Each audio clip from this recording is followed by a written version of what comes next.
In a world where everyone gets stuck with just one attribute magic, an 8-year-old kid from another world didn't just stand out. He was freakishly exceptional. After he received the ultimate magic power and a healing magic attribute too, then his curiosity kicked in, and he pushed to test that other ability. By picturing the exact image he needs to make, he picked up every single attribute in no time. Like wind, fire, water, and earth tearing through the world in unstoppable waves. Health, healing, and body upgrades that turn weakness into power. This story wasn't some cookie-cutter tale about dungeons or stomping monsters. This is really about him building everything from scratch and dropping his modern know-how into this world. So before I wreck the surprise, let me start the story. The MC got knocked down the stairs, slammed onto the floor, and lay there barely conscious, barely hanging on. The moment he heard voices shouting his way, they got way too loud, his skull was pounding, and he could only pray they'd finally quiet down. So wait, who the heck is Leon? They've been shouting that name for a while, but it's really Ryosuke Ichigaya, right? Whatever, he's just gonna roll back over and sleep because this has to be a dream, and once he wakes up, everything's supposed to be normal. A few hours later, he jolted awake and stretched his arms. Man, he'd slept like a champion, then froze mid-stretch when he scanned the room and realized he was in some totally unfamiliar place. Where the hell am I? There's no way that wasn't real. I refuse to believe. I just dreamed all of it. Just as class at the university finally wrapped up, he threw himself into motion and hurried home. He shoved off from the university, then his brain went blank like something blew up inside his skull. Nope, this isn't working. He couldn't remember a thing, and suddenly it clicked. Truck-kun was on a day off, yet people were getting ice cold with memory loss. He snapped his fingers, rubbed his head, but the confusion tripled when he looked down and realized his own hands didn't feel like his. Ain't his hands way smaller than they're supposed to be? None of it added up, because once he finally processed it, that dream wasn't random at all. They kept calling him Leon. Could he have actually become Leon? Nah, there's no way that's real. But the moment he said it, memories slammed into his mind like a flashbulb. He clutched his head, stunned by those memories, and then right as everything clicked, he realized he'd truly become Leon. He dropped back onto the bed, his face finally settling, and Leon's memories hit him hard. This wasn't Earth, it was Japan. Right then, the door to his room swung open, and a woman in an apron slipped in to check if he was awake. And okay, she was Leon's mom, but to him she might as well have been a stranger. And when she asked if he'd fallen down the stairs, Ryosuke realized the truth. He wasn't Leon anymore. He was Leon, and she was genuinely terrified for him. Leon blurted out an apology and swore he'd be more careful from here on out. Then his mom's face lit up, and she invited him to breakfast. But he wasn't feeling right, so he passed for now. She patted his head, and he got the message, rest up until lunch. Once she vanished from Leon's side, panic hit. He had to figure this out fast. Did he really die back on Earth? He's desperate to return, but deep down he knows that door is probably shut forever. And he landed his first choice university too, so it looks like he's about to disappear from his family and friends' lives for good. Leon let out a bitter sigh, palms over his face as tears streamed down. Then he snapped upright, wipes gone, eyes blazing with resolve, ready to figure out what's going on right now. He slapped his own face, trying to snap himself back to reality, and he took one last look back at Leon's memories. Leon lived in the kingdom of Wrath's Rasia, in the capital city of Lazaria, where his family ran a diner. His dad was Jean, his mom was Roanna, and his little sister was Marie, making them a tight family of 4. When the diner's open, he pitches in around the house. Then on his days off, he tears into the forest and plays wild with the local kids. And here's the real mind-blower. Magic is real in this world. Magic is split into 6 wild attributes: fire, water, wind, earth, physical enhancement, and healing. And most people only get power from one. But at 8 years old, they're marched to the church for a magic test, and Leon just turned 8, so his trial is coming up fast. Man, Leon's counting down this place is even more primitive than Earth. His bed's got a wooden frame, but the mattress is nothing but straw under a sheet. The room flickers with candles, and the windows are bare with no glass at all. All right, what's he gonna do now? He decides to poke around the house and gives himself a quick little tour. Then, right at the edge of the bed, he freezes, stunned to see shoes woven out of grass. He put them on, and yeah, instantly they're kind of itchy. He's sure these aren't the only shoes in the world, but for now, he'll just grit his teeth and deal. First, he bolted out of the room and spun his head around the hallway, desperate to find something or someone to help. He charged into the room right across from where he'd been standing, but the only thing inside were stacked baskets totally empty, like it's just a storage spot no one ever touches, and so he skipped the guesswork and headed down the stairs instead, and slammed down into a hallway lined with 3 doors. He burst through the right side door first, and he stumbled in and got hit with a toilet straight from his worst nightmare, just a lonely hole in the floor. Leon's face twisted into something grim, and he slammed the door shut, no words left behind. Then he cracked open the second door and peeked inside. This room screams dining room. It just looks like one. Right at the very back, there was a door, and he couldn't resist. He went straight in to see what was behind it. It spits you out into the open, right where an old well sits waiting. So they scrubbed themselves with cloth right there beside the well, using that basin. Wait, is there really no bath here? Bet he's gonna sprint for the next room the second he gets the chance. Rowana, could she be in there?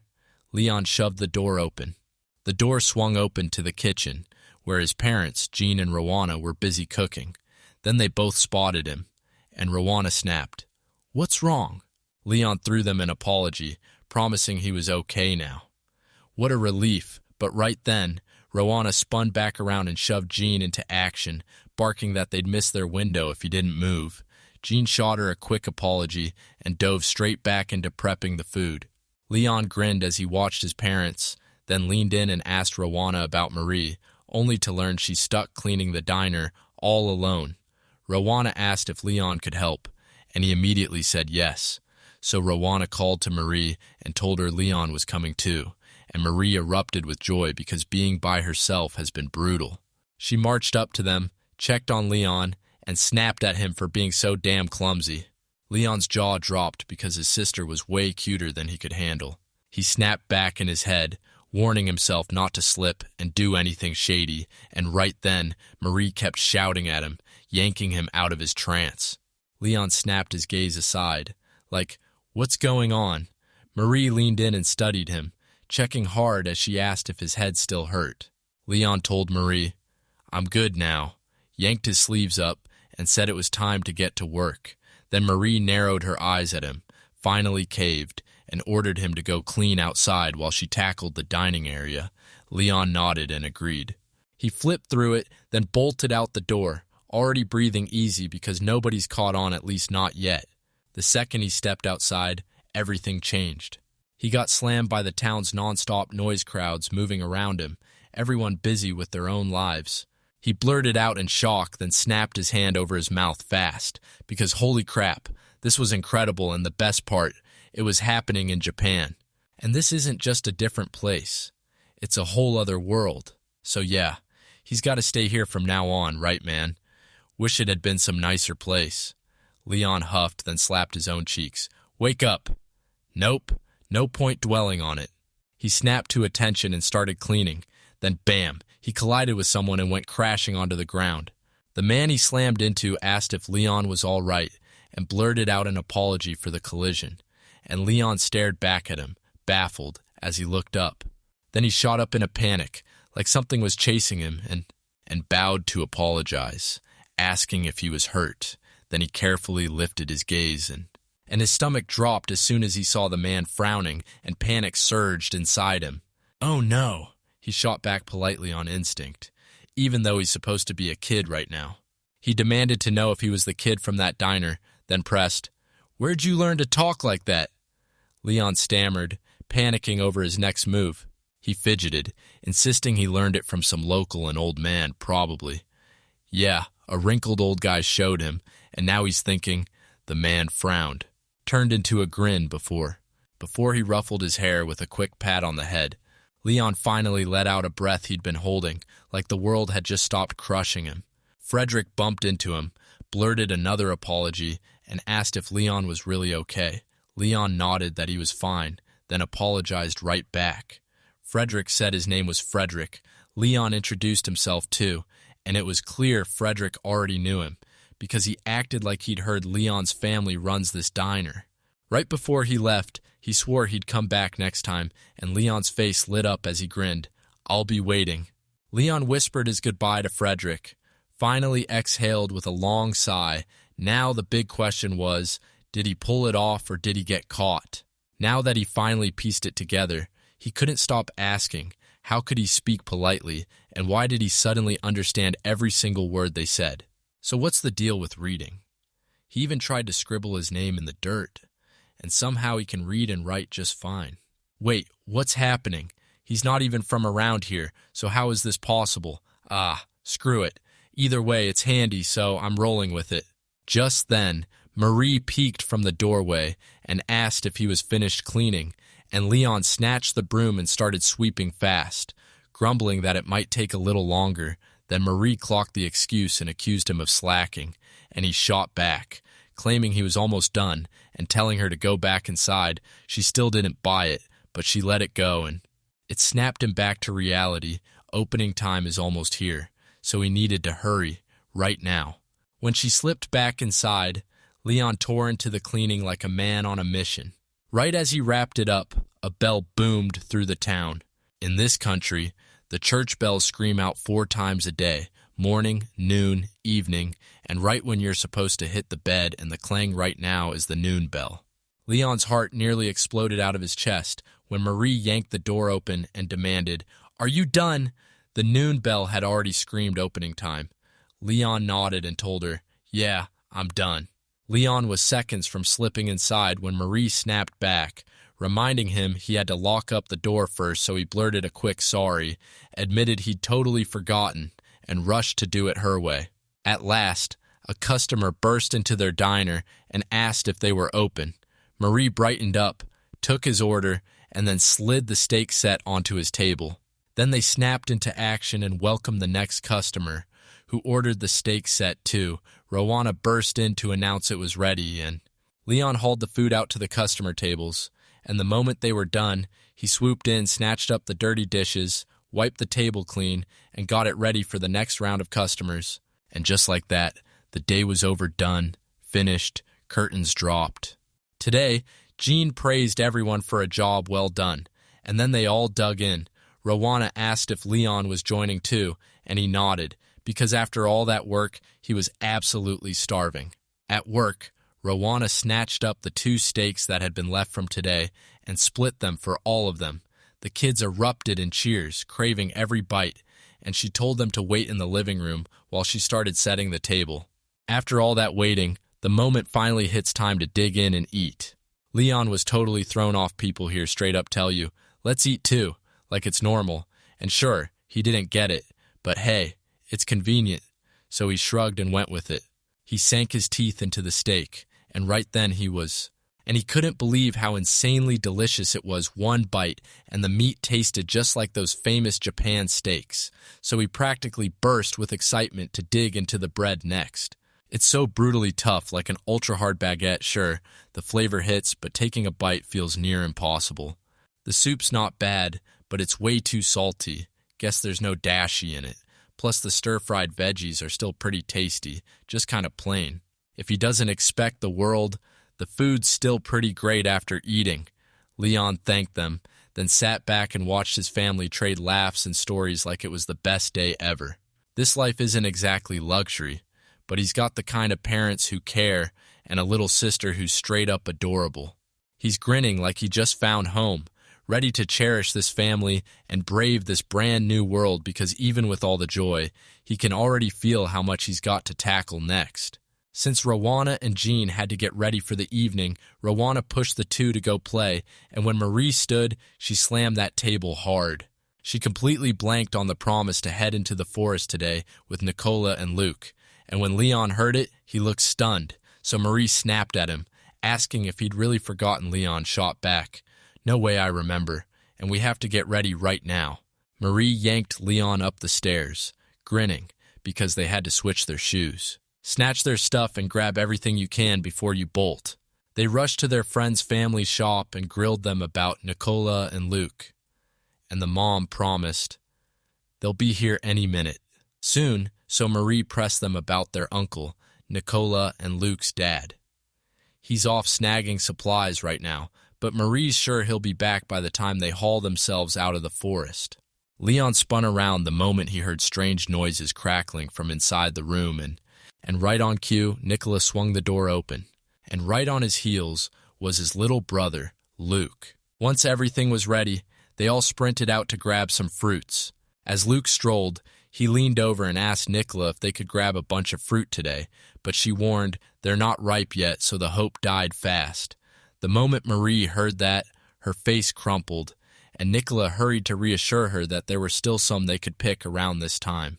Right before he turns to Leon, "Wait, he's really asking him that." Leon leaned in and told them they could grab raspberries right this second, instantly lighting up Marie's mood. They sprinted through the forest, on a mission to snag every last raspberry in sight. And when they finally tracked down some, sprinted over and reaped a whole haul. Nicholas leaned in and urged, "Let's eat some of that, right now." So they did, and yeah, they were absolutely sweet, totally amazing. Hearing everyone sing his praises, Leon grinned and decided to give it a shot. But it ended up tasting painfully bitter. They call it sweet, but to them, sweet doesn't mean candy, it means forest fruits. That's cool for everyone else, but he already knows a whole stash of sweet tricks. Finding sugar has turned into a full-blown emergency. Marie calls him to start hauling firewood and head straight home. As soon as they rolled back in, Nicola and Luke's mom were right there, waiting. Marie shot the question, asking if Uncle Ben was finally here. So the mom snapped out to her husband, and he burst out of the room. Then he leaned down and ruffled Leon's hair, and Leon immediately grumbled that now it was all going to get messy. They said their goodbyes, then bolted for home. But right before they stepped into the diner, Marie clocked something was off with Leon. Lately he's been drifting, and sometimes he doesn't even answer when she calls his name. Leon snapped back that wasn't true, insisting he was listening just fine. So, yeah, maybe it's all good, but he better be paying attention. The two burst in and greeted their parents, and their moms and dads instantly wanted to know how the day went. Marie lit up and proudly showed off her bag stuffed with raspberries, and Jean praised her before. They snatched the bag, and with so many there, everyone could grab some after dinner. Then Leon leaned in and asked if they had anything sweet for after dinner, and Rowana shot back, "Why?" Leon blurted out that it'd taste way better if they mixed something in. Rowana stared at the ingredients like maybe honey or sugar. But around their town, nobody sells it. And sure, you might find it in the capital's central district, yet most shops there shut the doors on common folks, letting only nobles and their buddies in, so they probably can't get it. It's more than 2 hours out by carriage, and she quickly drilled it into him, watch out for nobles, because plenty of them are wildly unreasonable. She doubts any will show up here, but he'd better stay sharp anyway, because nobles can be downright terrifying. Leon thanked her, then tossed the whole idea of sweet ingredients aside. Then it hit him. He stumbled on a fresh idea, and suddenly it felt like a light bulb snapped on in his head with a pop. He barreled up to the counter and demanded permission to use the kitchen, because he'd just hit on an idea for a raspberry dish. Rowana didn't care until she realized he'd never cooked a day in his life. Leon just shrugged and claimed he'd watched them do it, so they finally caved. "Let him cook," she told Leon, and ordered him to put his stuff away. Marie helps him out while she scrambles to get everything ready. As soon as he returned, he had every ingredient he could possibly need lined up and ready in a bowl. Leon thanked Rowana, who couldn't stop wondering what he cooked up, and even Jean was waiting with her mouth full of excitement. Leon staggered back, palms out, begging them not to let their hopes run wild, those intense eyes pressed down like a weight. Rowana leaned in and asked if he needed anything else, so he shot back that he'd need flour and eggs for that recipe, and when she asked what they were for, he told her. But Leon just dropped the line, "Watch closely and you'll see." Once all the ingredients Rowana had requested were finally set out, she leaned in and demanded to know what he was going to cook up. He's about to smash it all together, and it's got that perfect, satisfying feel that just hits every time. Rowana blurted, totally baffled, "Why is it all gooey?"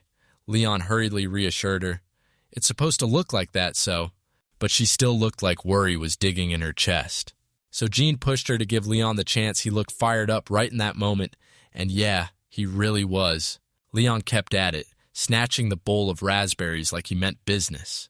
The moment he clocked his parents' worried faces, something in his chest tightened. They all assumed it was already finished, but Leon shot back, "Nope, this is nowhere near done," and he just had to watch and tossed in a handful of raspberries to make the mix pop. And tada, his batter's finally done. Now all he has to do is cook it.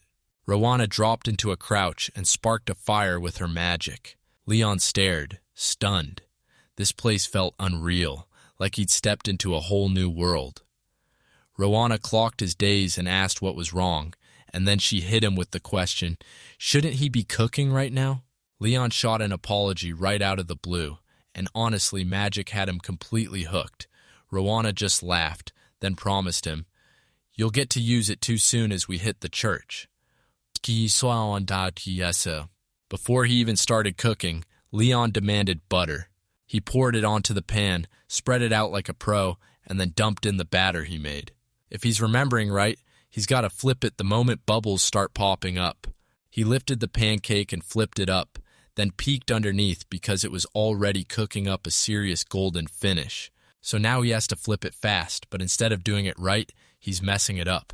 Right then, Jean shot up and asked if he could have a try, so Leon tossed him the spatula, and Jean flipped it like it was nothing. Rowana couldn't believe it before they even cooked, but once Dad's amazing recipe hit the pan, it turned out way better than she ever expected. Leon flipped the pancake, stared at it like it mattered, and waited for it to finish cooking. As soon as it was finished, they blasted through the setup, played it, and slammed it onto the table for everyone to dig in.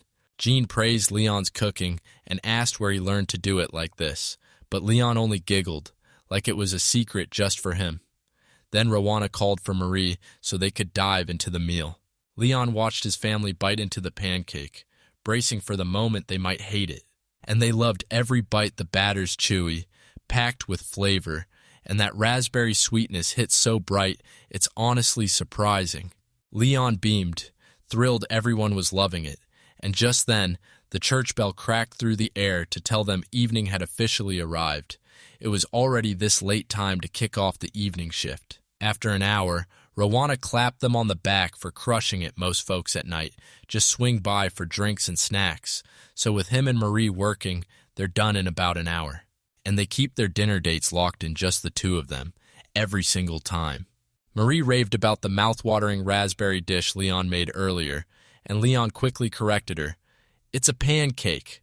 He named it, even though the flavor and texture were wildly different. Marie couldn't wait a second. She wanted to sink her teeth into it again. So he swore he'd try again later, after going back to pick a mountain of raspberries. When they finally hit the bed, Leon let out a chuckle, seeing Marie already dead asleep like she'd run on pure exhaustion. It was only one day, yet everything went down and he's wiped out to the bone. He leaned in and whispered goodnight to the sleeping Maria, then slipped into bed himself, and just like that, Leon's wild new life in another world officially kicked off. He snapped up the moment he clocked the unfamiliar room he was stuck in. Still trembling, he finally calmed himself after it hit him. He'd been reincarnated as Leon in another world. It wasn't a dream at all. His day rolled on just like always. He sat down to eat with his family. Their mom, Rowana, leaned in and asked what they had planned for the day. Marie was heading to the market stalls with Luke, and she turned to Leon to ask if he wanted to join. But he still had to go because he'd already locked in big plans for today. After they finished eating, Leon waved them off and headed straight for the side of town farthest from the forest. He burst into the heart of the plaza, weaving past the stalls where Marie was busy talking. He spotted a bunch of awesome little shops and rushed in, ready to tear through them and hunt for anything cool. Seriously, that place is packed with workshops. He stopped dead in front of a shop that only had one lonely sign hanging there, covered in letters. He tore into it, and his excitement went through the roof to find out they'd stumbled straight into a magic artifact workshop. Could it be a machine under there? He can't stop wondering, so he leans in and peeks inside the door. He yelled for the owner, then the silence hit no answer at all. Called out even louder then, right in the middle of it, a door inside creaked open Then an old man stumbled out, grumbling that the noise was way too loud, and Leon asked what he wanted, and the old man froze because he couldn't believe the kid actually wanted magical artifacts, and asked if he could actually read and make sense of the letters on his sign. Leon froze under the old man's piercing stare, his mind racing as he tried to figure out what he was supposed to do next. He blurted out this shaky excuse that someone nearby could read, but of course there was literally nobody like that around. Is it really that rare? Yeah, try telling that to commoners, because they'll never get it. The old man jabbed a finger at him and demanded, "So you learned to talk like that too?" Then smirked and added that he'd been speaking formal for a while and that it's coming out of him. So naturally, it's scary. And it leaves him freaking out, wondering who he truly is. Sweat poured down Leon's forehead as the old man eyed him with pure gut-punch suspicion. After a while, the old man finally let out a weary sigh, like he knew exactly what it meant to be taught well, because Leon leaned in, desperate to know if he was a noble, and the answer was half yes, not quite a true noble, but a semi-noble, basically living close to the commoner world. That's what people call the noble kid who isn't the firstborn, the one they don't expect to inherit. Leon started wondering, could someone who isn't a firstborn ever climb into noble status, or was that dream basically dead? If they pull off some legendary feat, they earn the title Noble Knight, and it lasts exactly one generation, no more, no less. Even if they're born with noble blood, a safe life isn't promised, so when he finally opened his eyes, he flinched hard, because that old man was just staring him down.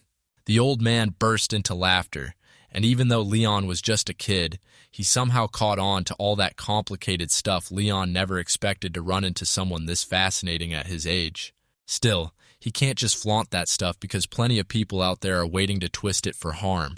So when it clicked, wasn't Leon the one who said he was into magical artifacts? He nodded, yes, fast, and Leon nearly lost the thread of what we were even talking about. He leaned in and demanded to know what a magical artifact even was, because he'd never laid eyes on one not a single time. Magic artifacts cost a fortune. Only nobles get to trade them, and their rare materials are so valuable that their prices probably won't ever drop. Leon crumpled to the floor, defeated and reeling. There's no way, and after all this time, he really thought he'd finally found something that actually mattered. He spun back to the old man and demanded, "So what are these materials exactly?" And the old man answered, "Magic stone and magic iron." Magic stone is basically a clear gem that lets the magic trapped inside it come to life, and magic iron is the wild kind of iron that can freely reshape once magical energy hits it. They forge it from magic iron, lock the magic stone right inside, and that's how the whole thing comes to life, what everyone calls a magical artifact. It's basically a machine. Leon is desperate for one, and he straight up asked where he can get it. But the old man crushed his dream on the spot and told him he can't. Since every mine that pulls out magic stones and magic iron belongs to the state, and even the forging happens in state-run workshops, Leon couldn't even process what he was seeing. He crumpled onto the table, sobbing like he's been broken, and yeah, he's trapped. On top of sugar, the nobles also gobble up every magical artifact like it's their birthright. Hold up, what the heck is this place? He lifted his head and shot a question. Why was this workshop even here? This place is special. That's the real reason. The old man worked in a state workshop back in the day, then just recently retired. Even so, he refused to stop. He craved making magical artifacts, so he didn't fully retire and instead opened this workshop.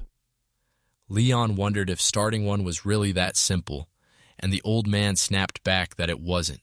For the title he earned from his achievements and inventions, he finally got the green light to open his very own workshop.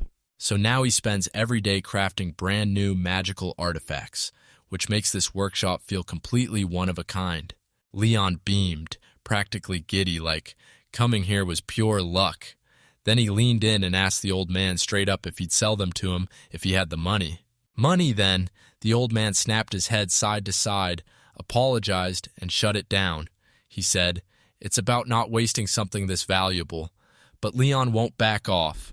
He's just the diner owner's son, a plain commoner, but tell me this, how on earth is he supposed to snag some magical artifact? The old man stared into the distance and thought, maybe if I make it to the Royal Academy, there's still a shot. Leon couldn't stop wondering, could even commoners get in? The old man leaned in and said, "If you pass the exam, then anyone's allowed. Tuition and school supplies are totally free. But he's stuck living in the city center where everyone's a noble, so his rent and social life will drain his wallet fast." From what Leon heard, this school runs 5 years, kids roll in at 11 and graduate at 15, so the entrance test lands at the end of winter, then classes kick off in spring. And as for studying, he figures he'll power through. Now he's got one thing left to do, grab the money he needs. Leon leaned in and asked if he could sell him his idea for a magic artifact. The old man nodded, but he warned, "It depends on the plan. Just remember the registration and usage rights will be in your name. So, tell me, are you cool with that?" Leon didn't even blink whatever this weird patent turned out to be. He signed on the spot. Then it hit him. He had to rush back before the night bell rang, and the old man told him he could come again another day. Before Leon even stepped out, he introduced himself, leaned in, and demanded the old man's name, Marcel. Leon finally waved goodbye and left Marcel's workshop. Then, 4 days later, he came back. Mac and Marcel greeted him, then practically ushered him in because he was dying to get a look at those magical artifacts. Leon followed Marcel straight into his workshop, then froze with pure amazement when he saw those magical artifacts lining the shelves, plus the magic iron and magical stones Marcel had promised. Leon blurted out, all excited, "So, this is the workshop." Marcel just nodded and waved him in, telling him to take a seat because he figured it'd be easier to explain everything right here. First, the craziest, most legendary magical artifact hangs right above their heads. Leon froze in shock and nearly blurted out its name to anyone living in the modern world. Before Marcel even caught the thing in his mouth, he blurted out, "It's a light sphere, and it's packed with a magic stone that heals. Once healing light magic gets infused, it blazes for a full 30 days, and to shut it off, you just yank out the magic stone. That switch looks like it could be flipped with a machine's guts, and who knows, maybe one day Leon will finally get to try it. He's sitting there wondering what other kinds even exist." Marcel told him about the running water system and the flush toilet, too. He shoved it in front of Leon, and frustration burned all over his face. That's when he realizes all those incredible things get hoarded by the nobles, so envy claws even deeper in his chest. These days, everybody uses these four. But now, let's talk about the reward. If the idea hits the mark, he hands Leon a single gold coin. Then if it turns into a magical artifact stamped at the royal palace, he throws in 5 platinum coins. Leon was totally out of it. He wasn't effing thinking straight. He didn't really get what money was for, so Marcel broke it down for him here. You've got 6 kinds of coins, from iron all the way up to platinum, and if you gather 10 of the same type, you can trade them in for 1 coin worth more. So if they treat 1 iron coin as 10 yen, that's 100,000 yen, then 5 million yen, and Marcel just bursts out laughing like, "Come on, is that really too much?" It's because the client is a noble. He's raking in insane money, and those magical artifacts are unbelievably amazing. Leon nodded and promised he'd go all in on inventing fresh magical artifacts. Then he added that the reward would be paid straight into his bank account, and yeah, that was the problem. He didn't even have one. Then they'll have to go make them themselves. Leon even shot back, asking if a kid could pull that off, and Marcel broke it down. "I can do it if we've got the money." He warned that going solo would draw suspicion like a spotlight, but if they stick together, nobody bats an eye. Marcel told them they'd need to hit the city center, then asked Leon when he'd be ready, only for Leon to say, "Can I check with my parents first?" And it turned out that was totally fine. Then he'll be back. Leon bowed out, thanked him for everything, and left with a promise to return. Marcel raised his hand and waved like a promise, then watched him disappear down the road. Honestly, What can he even say? This kid is nothing short of wildly fascinating.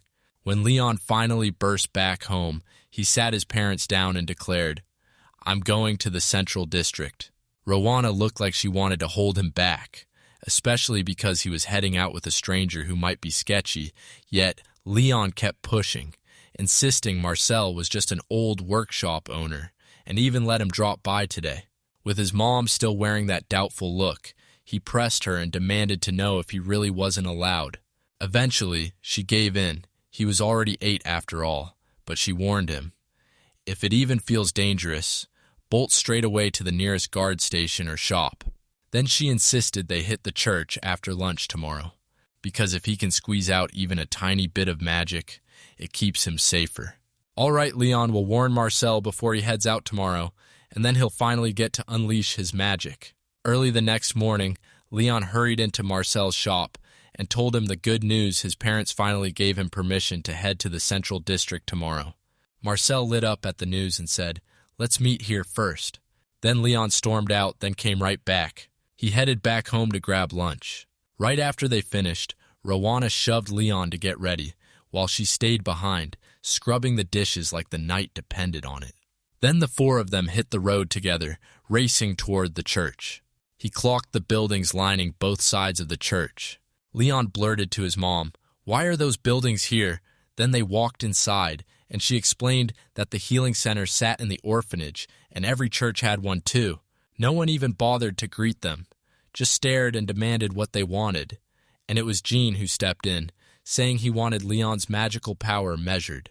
The nuns pointed the way, and Leon followed hard, heart-hammering doki doki. It's finally going down. Leon trails right behind her as she slips into the room. Now they're about to kick off a magical power test. Then she demanded Leon press his hand to the magical artifact right in front of them, and once he does, his magic will rip itself out on its own, so he better remember exactly what it feels like. Leon did exactly what she said, and magic power surged out of him like a roaring flood. It shot out from his hand and blasted straight into the device. Once it finally wasn't enough, the nun checked his magical power. Then her eyes went wide because the moment she saw it, hit 5, the absolute top. That was wild. Now the real mystery's about to blow wide open. They're finally going to discover what his attribute is. 6 different kinds of magic attributes exist. Leon wants to start by casting the tiniest spell he can. Then whichever one actually works will lock in his attribute, and first up on his list is healing. So she tells her to try a light spell. Just stretch his index finger, picture the tip igniting, then shout "light," and make it match the bright glow that pours into the room when you crack a window open in the daytime. Magic's all about the image. If he pumps that image with magical power, the spell snaps to life, and once he gets the hang of it, he'll cast it without chanting. Leon shut his eyes, took her advice, and chanted "light," then snapped them open and stared, shocked, at the glow hovering on his fingertip. It actually worked. Can you believe how insane that is? Magic is seriously awesome. So that means his magic is pure healing. Once he gets the hang of it, he just has to practice non-stop and never stop imagining.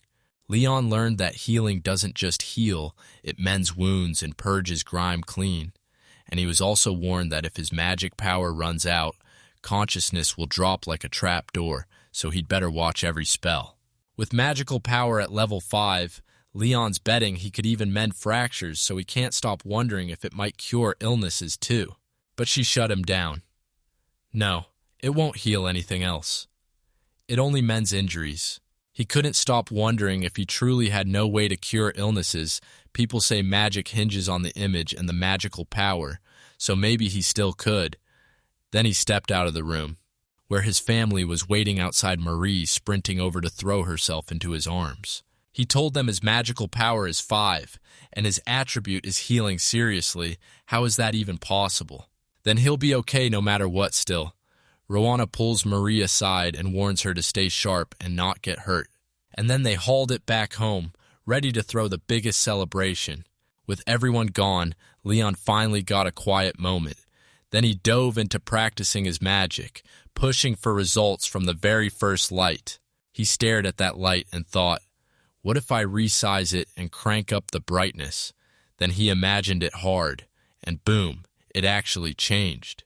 The light's size and color shifted exactly the way he pictured it, and then he went for it again, trying to cast it on the spot without chanting, just by imagining. Leon grinned. Yes, it worked. Magic was unreal, even if he had no clue how it actually worked. Next, the one he craved to master more than anything, heal. But there's not a single injury on him to test it, and he absolutely hates pain still. There's no choice. He grabbed a knife, and right there on the table, boom! It sliced his index finger with a tiny, sharp cut. Leon shot his eyes shut, willed his wound shut, and when it healed, he knew he'd just dodged the worst possible outcome. It fully heals when you picture the recovery in vivid detail, step by step, like it's already happening. He cut the healing time and drained far less magical power, so if he can dream it up, he might start sealing bigger wounds and even cure illnesses. But right now, he can't prove it, so he's stuck praying he never has to find out next. He'll tackle purification, the spell that strips the curse clean. He snatched up a filthy box, slammed his chant into the air, and whoosh, the spell scrubbed it clean. Now it looks brand new. Maybe he can use it on his own body too. He's going to try. He cast the spell on himself and froze in surprise, because, then boom, his entire body feels brand new. And yeah, this could totally fix the bath problem too. Alright, while he's at it, he's going to tear through this room and clean it up too. He shot his hand up and yelled, "Purification," with pure excitement, then his legs buckled, and he crashed to the floor, blacking out cold. He jolted awake on the floor. Looks like he'd burned through way too much magical power. He's got to know how much magic he can use, because that recovery could drag on longer than he expects. Now that he thought it through, he realized he never tested the other attributes, so he couldn't stop wondering what would happen if he pushed them, and he decided to give it a shot. He started chanting "Spark," and a tiny flame popped into existence right above his fingertip. His eyes popped wide, and he blurted, stunned, "Wait, what's happening? We're only supposed to be able to use one attribute, aren't we? So wait, can he tap into other abilities too?" He's about to test it. He snatched a hollow bucket, then threw himself into water magic. Bam! It filled the bucket with water. Next comes wind earth, and after that physical enhancement.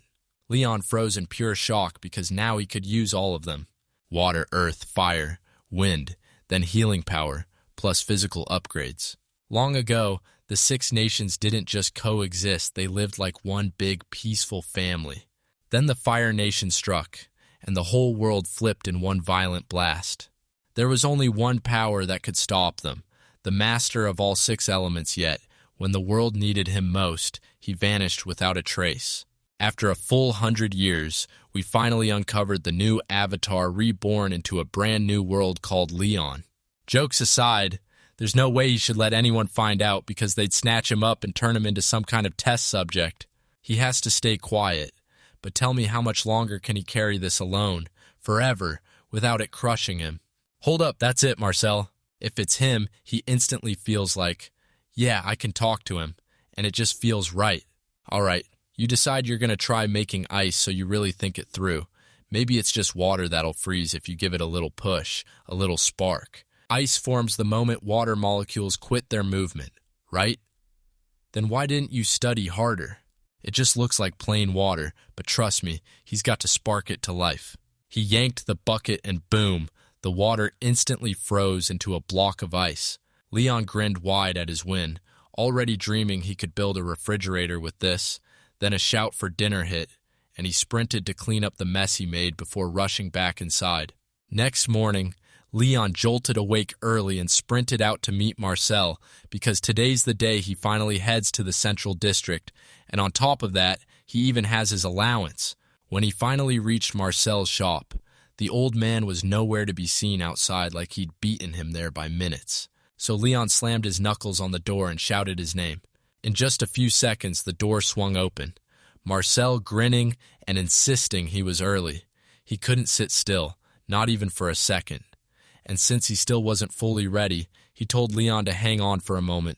A few minutes later, he burst back outside, apologized for the delay, and they finally took off. Marcel jabbed a finger at the carriage stop and said they were grabbing an earlier one than planned, so once they arrived they'd finally get to breathe and relax. Then Leon caught him staring.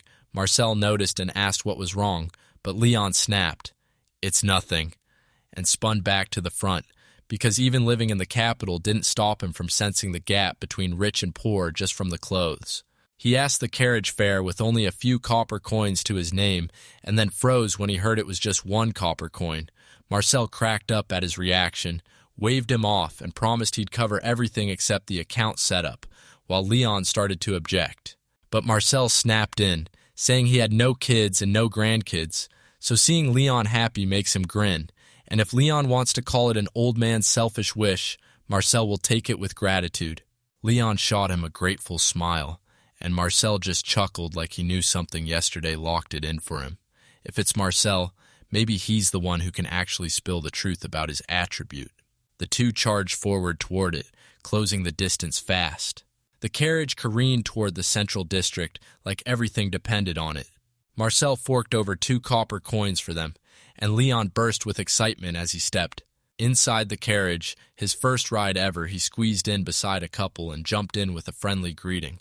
Grinning from ear to ear, he couldn't wait for that carriage ride. The city pulled them in, and before they knew it, they were standing in the central district. Leon dropped to the ground, clutching his throbbing back like it was about to split in two. Marcel thought the carriage wouldn't be that bad, then his bum got absolutely wrecked. The seat crushed him and the road kept battering him, so it hurt everywhere. And when Marcel noticed, he demanded to know what was wrong and pushed him to keep going. So Leon trailed right behind him, rubbing his sore lower back as they pushed through the town. Leon spun his head in wonder, staring at the towering mansions that lined the road ahead.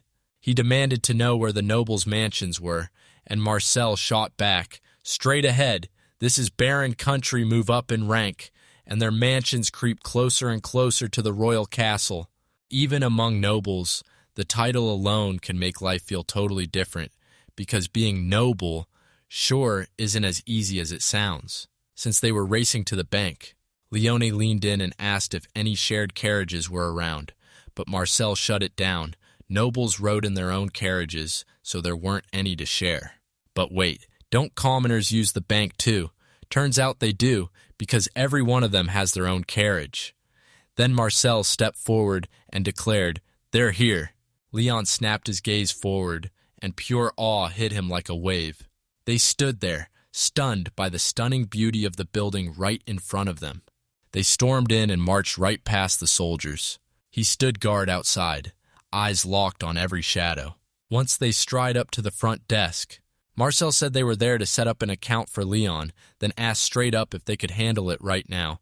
The staff turned to Leon completely baffled, and Marcel stared at him like, "Seriously, you don't even look like you'd need a bank account," then added, "Besides, they shut those things down after 3 years of doing nothing."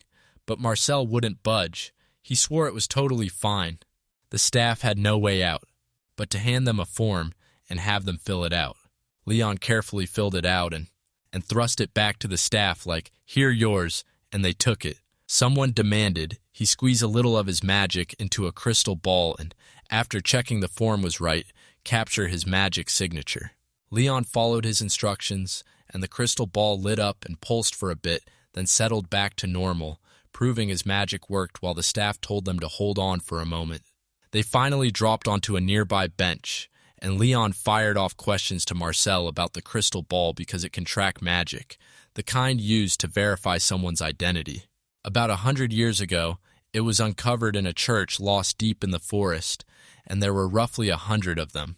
After digging through everything, they finally proved the crystals are all tied together, and magic lets them spot exact people, so they started packing them into banks, and Leon was convinced these things were made by someone. But people swear they're divine relics, at least. That's the claim. Divine relics are mysterious treasures, with an origin nobody can trace, things that never crack, never rot, and even the relics people uncover still carry secrets about what they're actually meant to do. So tell me, could there really be a god out there watching this world? Their conversation got ripped apart when the staff rushed back and shoved Leon's bank card into their hands. All he had to do was flash it at the counter, prove who he was with his magic, and just like that he could deposit, withdraw, or transfer money. If he misplaces his card, it'll cost him 3 silver coins to get it reissued, so he'd better keep it locked down. And getting the account set up costs exactly 1 silver coin. Leon nearly jumped out of his skin at the price, but Marcel just strolled up and paid like it was nothing. Leon trailed right behind him and blurted out, "Are you sure you're okay paying for something that pricey?" So he really promised he'd cover everything today, right? That was literally the deal they agreed on. Not like he has to figure it out or pull some big deduction out of thin air. And yeah, he better grab a case fast, or his card slips away for good. Now hold up, because they're jetting off to go sightseeing in the Central District. Marcel drifted in and out, pointing things out here and there, while the two of them paced around, soaking up every explanation Leon got. Then he kicked off the idea like it was destiny. Let's grab lunch first. And sure enough, there were fancy restaurants, sleek cafes, and even no-frills diners for everyone. Leon pitched the diner, but Marcel refused and insisted they hit a sleek, stylish cafe instead. Truth is, he'd way rather hit a restaurant, but this place has a dress code, so they could just buy outfits for it. Still, when he heard that, Leon snapped and pushed for a cafe instead, refusing to spend a single extra dime. They burst into the cafe, adrenaline already buzzing.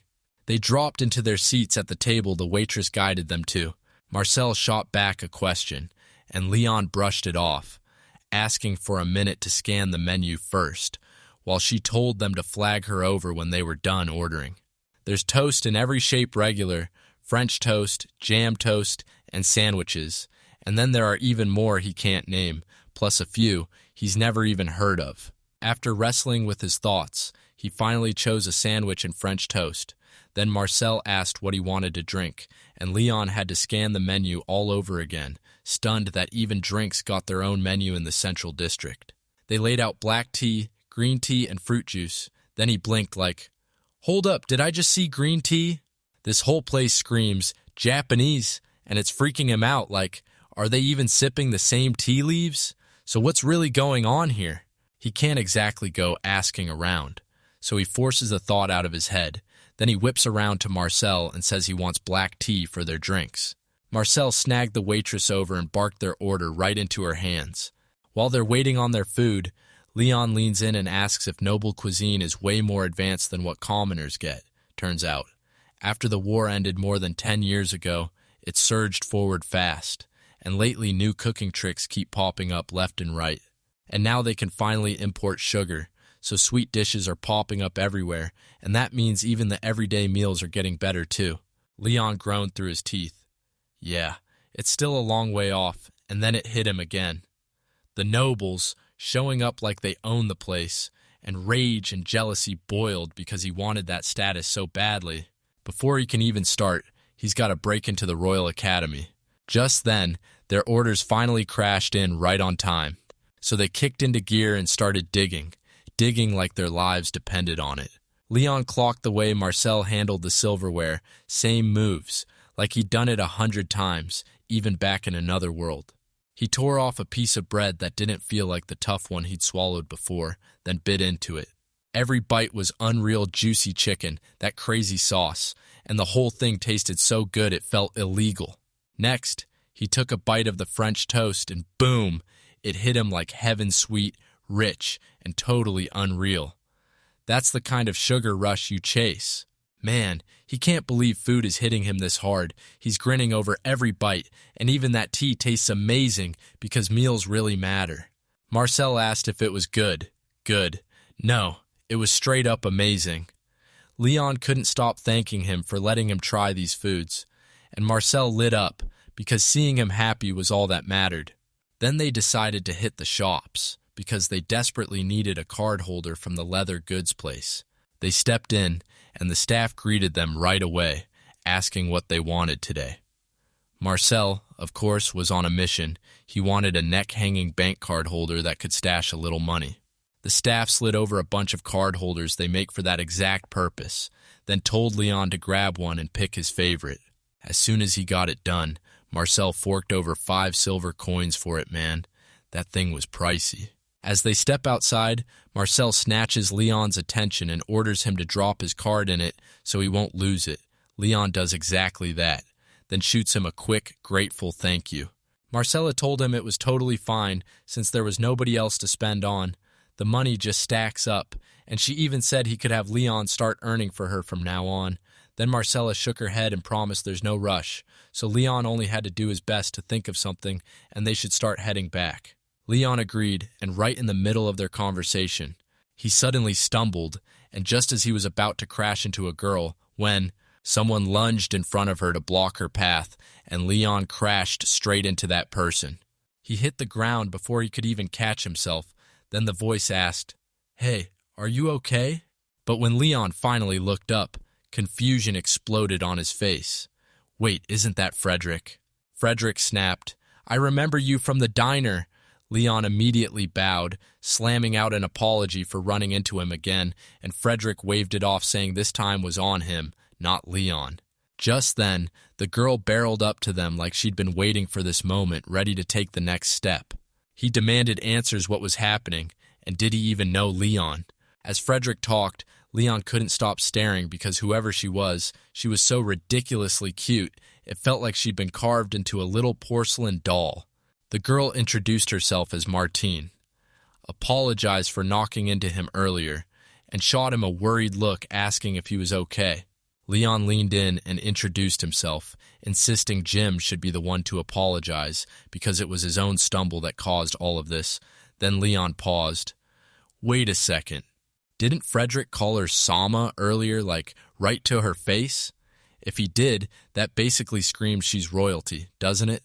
Marcel suddenly stepped up and demanded what happened, and Leon blurted out right away that he'd accidentally crashed into Frederick. Marcel was halfway to apologizing when he spotted Frederick, and just like that, Frederick demanded, "You the Marcel I know." So Marcel stepped in fast and said, "Yeah, I'm Marcel Connolly."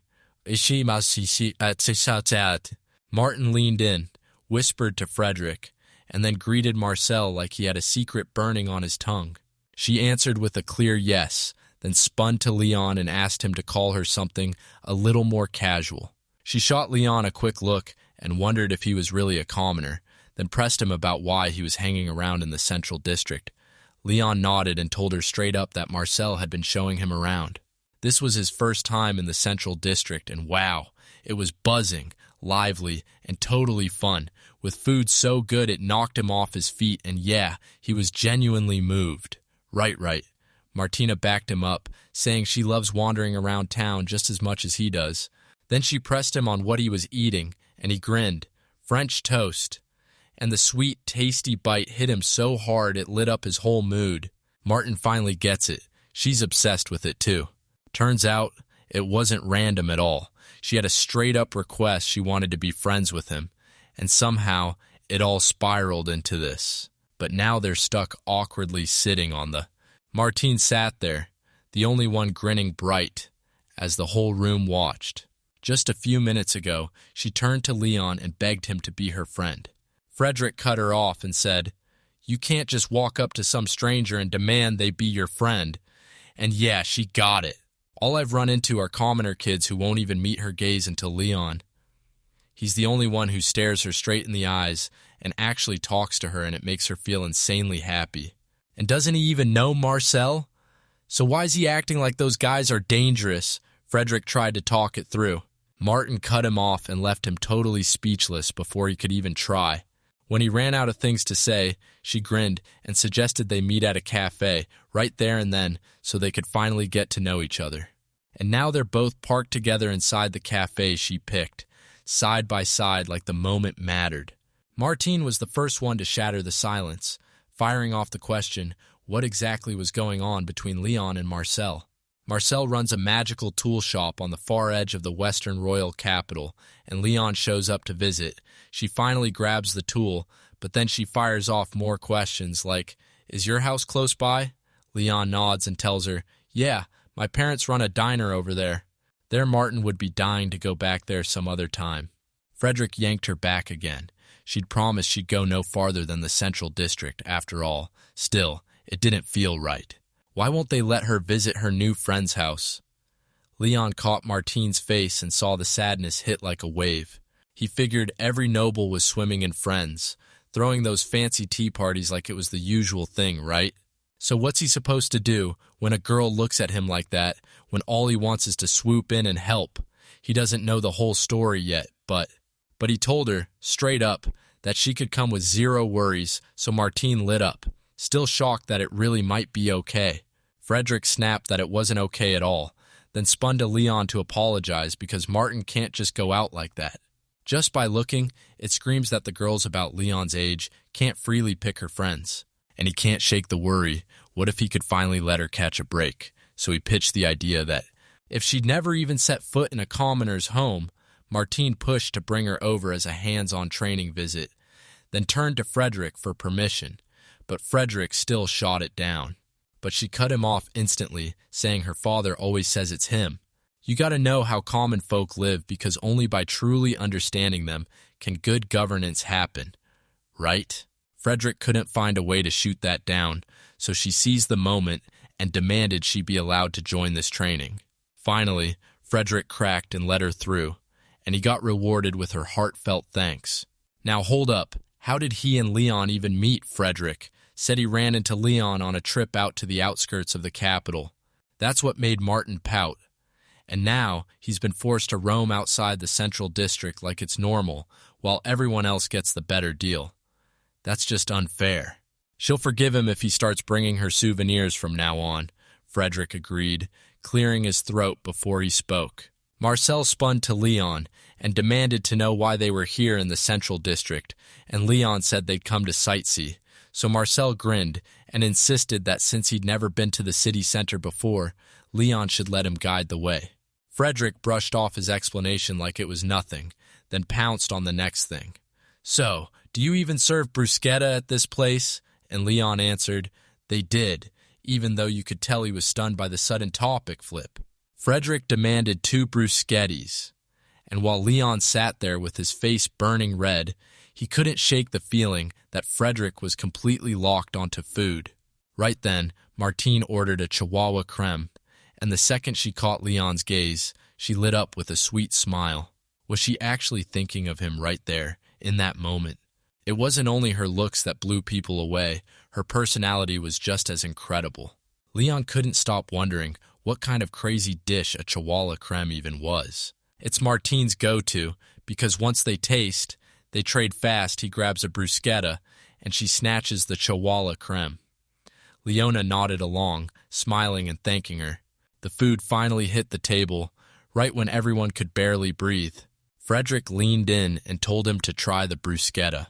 Then he dug in and tasted every dish first before he nodded at Martine like, yeah, it's safe to eat. Leon snapped his gaze over in total shock. Was this some kind of poison test? Of course, the nobles had those quirks, so he shrugged, grabbed a bite of the bruschetta, and dove right in. Whatever it was he planned to eat next. And it was straight-up delicious. Tomato and cheese hit perfectly together, so good it felt downright exquisite. Frederick demanded their honest take, and Leon, along with Marcel, insisted it was delicious, hearing that made Frederick beam, thrilled he'd pushed the recommendation in the first place. Martine shoved a plate into Leon's hands and dared him to try the Chihuahua creme. Leon snatched the plate and stared hard at the dish. Looked just like boiled eggs, but something sat on top. Could have been olive oil. He'll know the second he tastes it, sweet as can be. Yep, this is dessert. Is it honey? Simple as it gets, and yet the sweetness hits perfectly. Martin leaned in and asked what he thought. Leon took one bite and lit up. He was absolutely thrilled. It tasted so delicious, and he practically swore he could eat as much as he wanted. Martine watched, grinning, because it matched his own taste perfectly. Honestly, she's begging for more too. She just gets stuck with one per day. After they finished the meal, Martin leaned in and asked if Leon would one day take over the diner. He kept replaying it in his head, but he couldn't shake the doubt because he was set on the royal school entrance exam, and no matter how hard he tried, he had no clue if he'd actually pass. Martin stared at it in disbelief. He's trying for the royal school too. If he even makes it in, then yeah, maybe it'll work. She promised him he'd be fine, and Leon just let out an awkward laugh to brush it off, while Frederick pressed him on why he wanted into the royal school. Leon admitted that seeing magical tools at Marcel's workshop made him think they were nothing short of amazing. Plus, he'd heard that once he graduated from the royal school, he'd finally get chances to handle magical tools. Frederick latched onto the idea and found him seriously intriguing. Most commoners just chase the next rung in life or stack up big money. Martina nodded, and the very first guy she met was Leon. Every kid she'd met before was either so spaced out they couldn't even talk, or so painfully obvious about sucking up for favor that she couldn't take them seriously because all that fawning and chasing attention, it never lands anywhere. Leon couldn't help but wonder if he was the only weird one. But Martine shot back with one clear truth: he wasn't. She clearly likes Leon way more than all those other people, and when Leon heard it, he snapped his gaze away, face burning, because under those innocent eyes, even his 20-year-old mind couldn't take it. Frederick burst into the conversation, asking if he could study, and Leon immediately nodded. Yeah, he can read and write, but admitted he has no clue what the exam will look like, so he needs study materials fast. Frederick froze skills. Didn't Leon need someone to train him? Since Leon had already mastered reading and writing, shock slammed through him as he threw his hand over his mouth. He blurted something he shouldn't have, but there was no backing out. He just shrugged and admitted he did, in fact, have someone teach him. Frederick pressed him, asking where he'd learned to read and write. Was it the very same person who drilled him on honorifics? Yep. His grandfather, Frederick, let out a breath, almost stunned, because this wasn't just manners. His grandpa had taught him honorifics, and even reading and writing too. Man, this grandfather of his must have been a legendary teacher. Leon just grinned and rolled with the backstory, but it still feels like everyone's watching him, and suspicion is hanging in the air. Why? Martin pressed, asking if it was okay to hand Leon a piece of the teaching materials, and Frederick nodded along before he could even finish his own idea. All right, then he'll prep Leon's materials and haul them to his house the next time he finally gets a day off, and Leon lit up at the news, thanking him right away. Frederick and Martine had to turn back. Tonight was already running long. Martine begged to stay a little more, but Frederick shut it down fast, since they'd already blown past the allowed time, and if they lingered another second, they'd lose the chance to get the next permission. Once Martine heard that, she shot up and nodded, ready to head back already, and she can't wait for the day she finally gets to visit the diner. And Frederick swore he'd come back next time with the materials. The moment they were out of sight, Leon finally let out a deep, relieved breath. He stretched his arms wide, scanned the place, and froze when he realized the cafe was completely empty. Wasn't this place packed just a second ago? Then he shot a quick glance at Marcel, who stood up and demanded to know where the other customers had vanished to. Marcel couldn't shake the feeling that just a few minutes after they stepped into the shop, every guest vanished in silence, and guards took their places.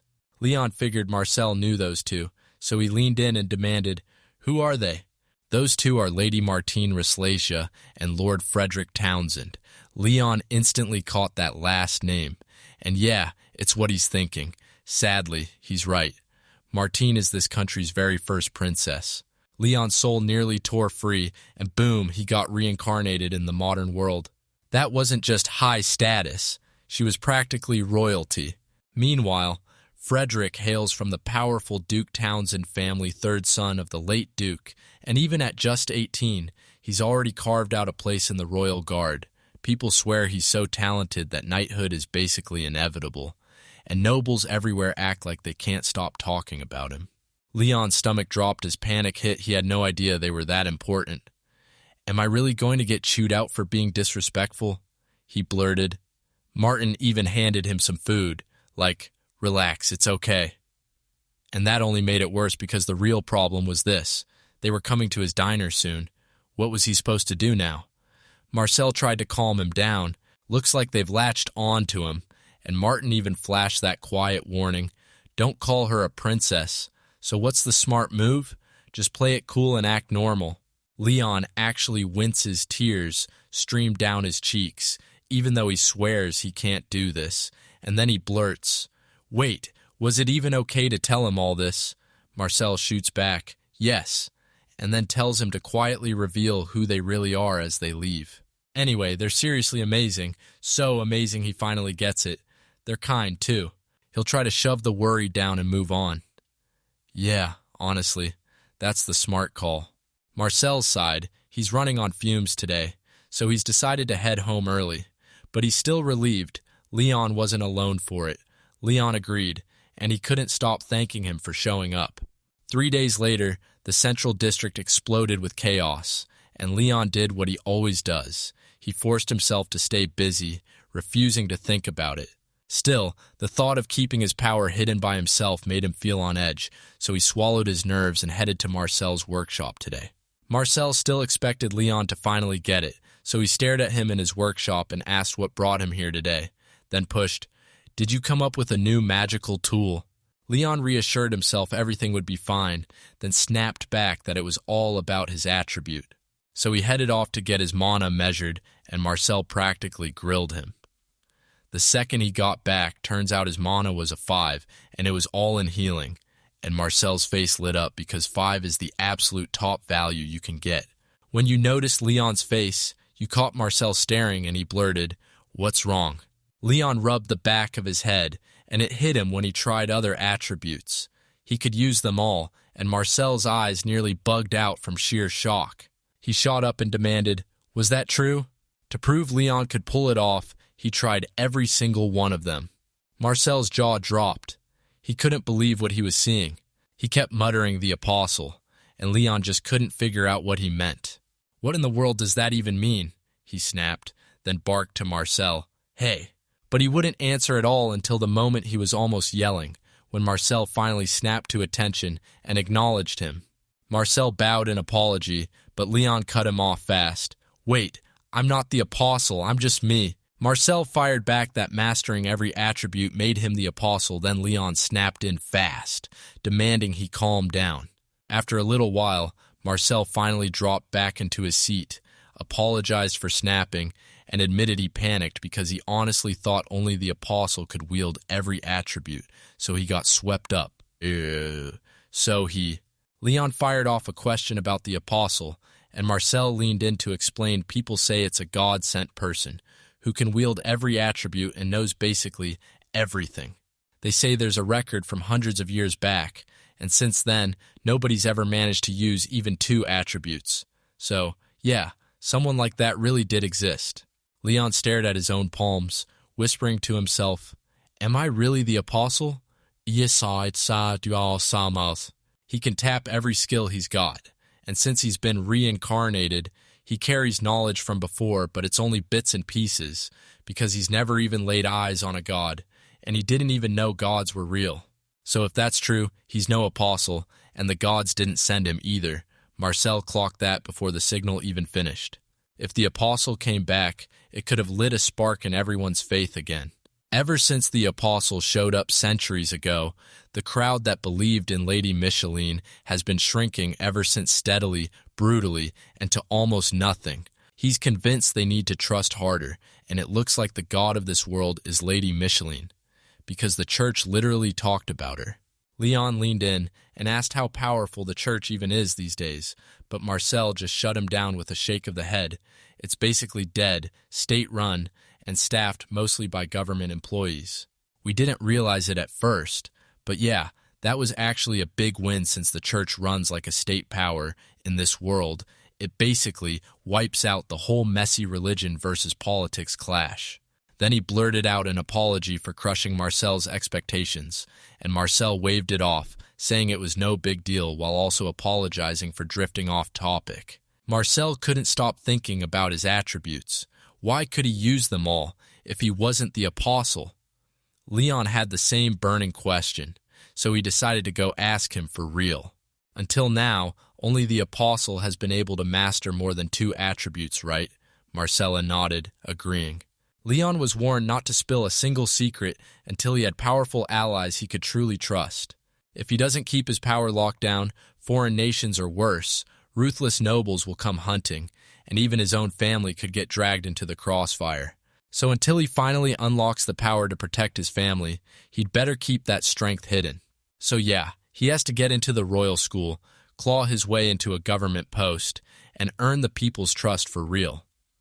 Then his skills could land him a shot as a royal aide, or even secure a spot with the nobility. And to make that happen, there's only one ticket out graduate from the royal school. After that wild conversation, everything changed. Then Leon leaned in and told you all about his magic tools. He spun up an idea for a fire magic cooking tool and then imagined a box that could chill food and keep it fresh. They've been chasing those two for ages, and somehow nobody's pulled it off, especially fire magic, because it scorches magi steel and snaps it like nothing. Yeah, that actually tracks, so insulation materials could do the trick. Wait, hold on. Magic stones won't wake up unless they're touching magisteel, something Leon can't pull off with what he knows right now, and the cold box, they can't even make ice yet. But that's not even the problem, because Leon can summon ice at will. Marcel froze in surprise and blurted, "How'd you do that?" Then Leon snagged a cup so he could test it for himself. First, he unleashed water magic and coaxed the liquid to the edge of freezing. Then he tossed in a little spark, pushed the water into freezing, and taught him that it's ice now. Marcel shot out a question. "Can anyone here use water magic?" Leon had modern knowledge, so he could picture it all and build it, but if they break the idea down, tons of people in this world could do the same. Leon tried one more time, put himself in the shoes of everyone in this world, and nailed it. If someone's overflowing with mana, and they picture water that freezes on impact, they can cast it just like that. Alright, then find someone who can actually sling magic and let them try it, because the real question is this: has he picked the shape of that magic tool yet? That's right. Leon pictured a tall box and iron inner frame with shelves for their stuff, plus the ice maker tool tucked inside, so only that piece gets the fancy cold treatment, sealed with a door to trap the chill, and that's exactly what it's called, a refrigerator. So, what do you think? Since magisteel is so rare, they need to hoard it. Marcel figured his plan was genius. But if it's built like that, isn't it basically just an ice maker wearing a fridge costume? He's right, so Leon suggested. I tried skipping the box and limiting the power so I could just make a spell tool that spits out ice and call it an ice maker. But Marcel said that was the smarter move, and Marcel pulled out a magisteel and a pile of mana stones, then told Leon to get his hands dirty and try making one himself. With a mana level of 5, Leon can absolutely crush magisteel, so he lays out the trick. He has to grab it, picture the shape in his head, then pour his mana into it, and boom, it reshapes exactly like he imagined. Leon took a deep breath and gave it his best shot. First, he pictured the exact shape he wanted it to take, then he poured his mana into it. And wow, its form completely twisted and morphed right before their eyes. Magisteel is absolutely unreal. What is this magical, do-it-all material even capable of? Leon told Marcel he was finished, and the second Marcel stared at the magisteel, he snapped. "Why'd you shape it like this?" He even pointed out the 2 holes meant for magic stones. Leon went massive with the ice, so it wouldn't melt at the first hit of heat, because that size also means the center won't get properly charged. So he blasted wind magic to hit both the center and the outer edges at once, and the ice finally formed perfectly. Marcel told him that up to now, nobody had ever jammed 2 different kinds of magic stones into one magic tool, and somehow it felt like trying to lecture him basic common sense was a waste of breath. So they said, "Let's try it," and jumped right in. Leon jammed the wind magic stone into place first. He checked that the wind was blasting out of the box the right way, and thank goodness, it was. Then he popped in the water magic stone. Water gushed from the bottom, and the moment the wind hit it, the spray instantly froze into ice. He rang Marcel and said, "It's done," right away, and Marcel couldn't believe it. This thing could keep food fresh even in the blazing summer, and the ice is way better than before. The best part, making it this way forces even a magic power rank 5 user to team up with someone of a different attribute, which means it's guaranteed to fly off the shelves. They should call in a water attribute mage for a rank 5 test if they can forge ice, register it at the Royal Palace, Leon was terrified someone would try to steal the whole idea. Marcella grabbed his nerves and promised, "Don't worry, I'll get this handled through a trustworthy friend," because nobody else would ever come up with something this wild, and she'd deposit the reward straight into his account too, so he better keep an eye on it. Leon finally exhaled in relief and threw out a grateful thank you to him. At the Townsend estate 3 days ago, Frederick strode through the hallway like something big was waiting for him, wondering who Leon really is. As he replayed their very first meeting in his head, Leon suddenly blurted out words that sounded way too refined for a commoner. That kind of speech is something only rich merchants use, those who trade with nobles, so when the moment came, he acted like he bought his excuse. But it's way too suspicious. Could he be a spy from some other country? If he is, then even a kid getting that kind of education wouldn't be shocking at all. But even if he had his people dig into his past, they found nothing weird. His family and background checked out clean. And somehow, nobody around him talks like that, so who's even teaching him? Just as he decided to head to the diner and talk to him again, fate shoved him into that guy right there in the Central District. Leon might have been a spy carefully playing it cool and acting natural so nobody'd catch on, but Martin basically locked the door on him, leaving Leon zero chance to make a move.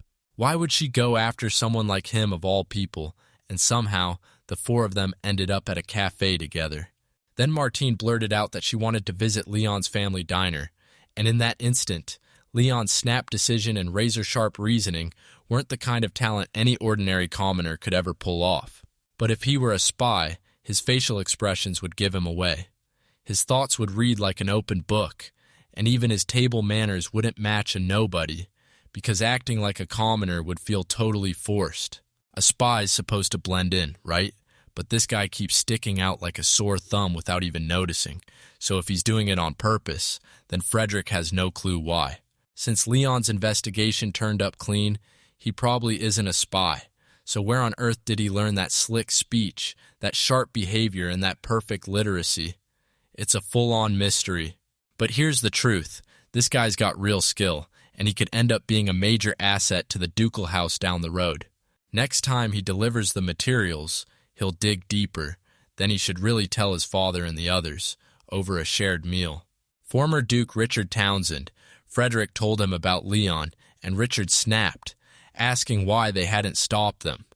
Even if Leon was sharp and probably not a spy, Richard still wouldn't let Martine risk visiting Leon's diner too dangerous. That's what Frederick told himself too, but his strength just wasn't enough to stop her, so if permission gets granted, he'll personally escort her, with extreme caution.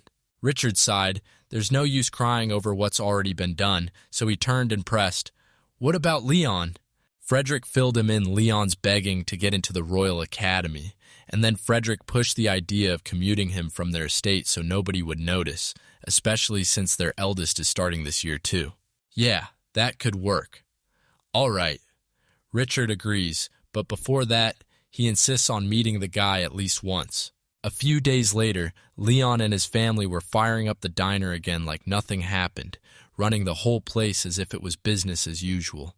And we're seconds away from the grand finale when Leon froze mid-greeting the second the door swung open, and he clocked exactly who had just walked in.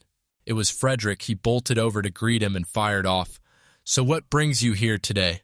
Turns out, Frederick didn't come for pleasantries. He came to talk to him about something important. Then he dropped his voice and told Leon to hush up the fact he was a noble. Leon nodded, let him in, and sat him down.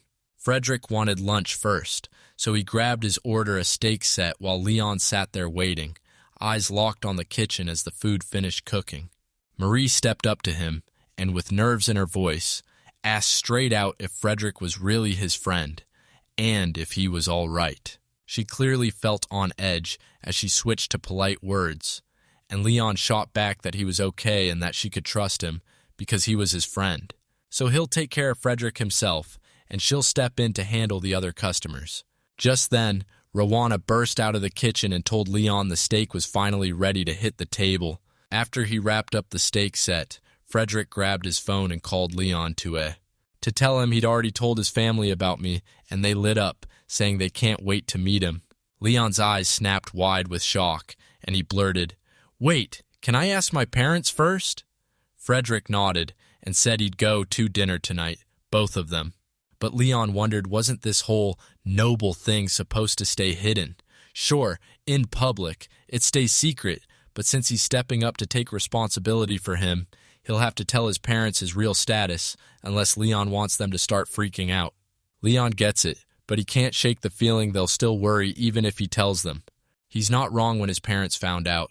They were completely stunned, like their brains short-circuited on the spot. Frederick leaned in and said the other day he told his family all about Leon.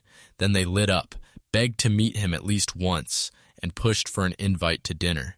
He hurriedly apologized for the worry. He swore it's just his family's blunt curiosity, so no one should stress about it too much, and then Rowana and Jean locked. He bowed first, then begged Frederick to protect Leon and take good care of him. Frederick shot back that it was going to happen, no questions asked, and since it was already getting late, they decided to keep him overnighting. "And it'll be back home safe tomorrow, so you don't have to stress then." He snapped his attention to Leon and told him they were leaving from here. Leon nodded, agreed to it, and then tore himself away to say goodbye to his parents. They hopped into the ducal house's carriage, the secret Frederick only uses when he's traveling under the radar. Leon spun around, stunned, because these seats felt plush, nothing like the carriage they'd taken to the central district. On the carriage's ceiling, a magic tool even sat waiting, and he swung his head back to Frederick, then blurted, "So, why am I really invited to your house?" Frederick told him there was nothing to fear. His parents just wanted to meet him, but then his brain snapped back. "Wait, my father's a duke, right?"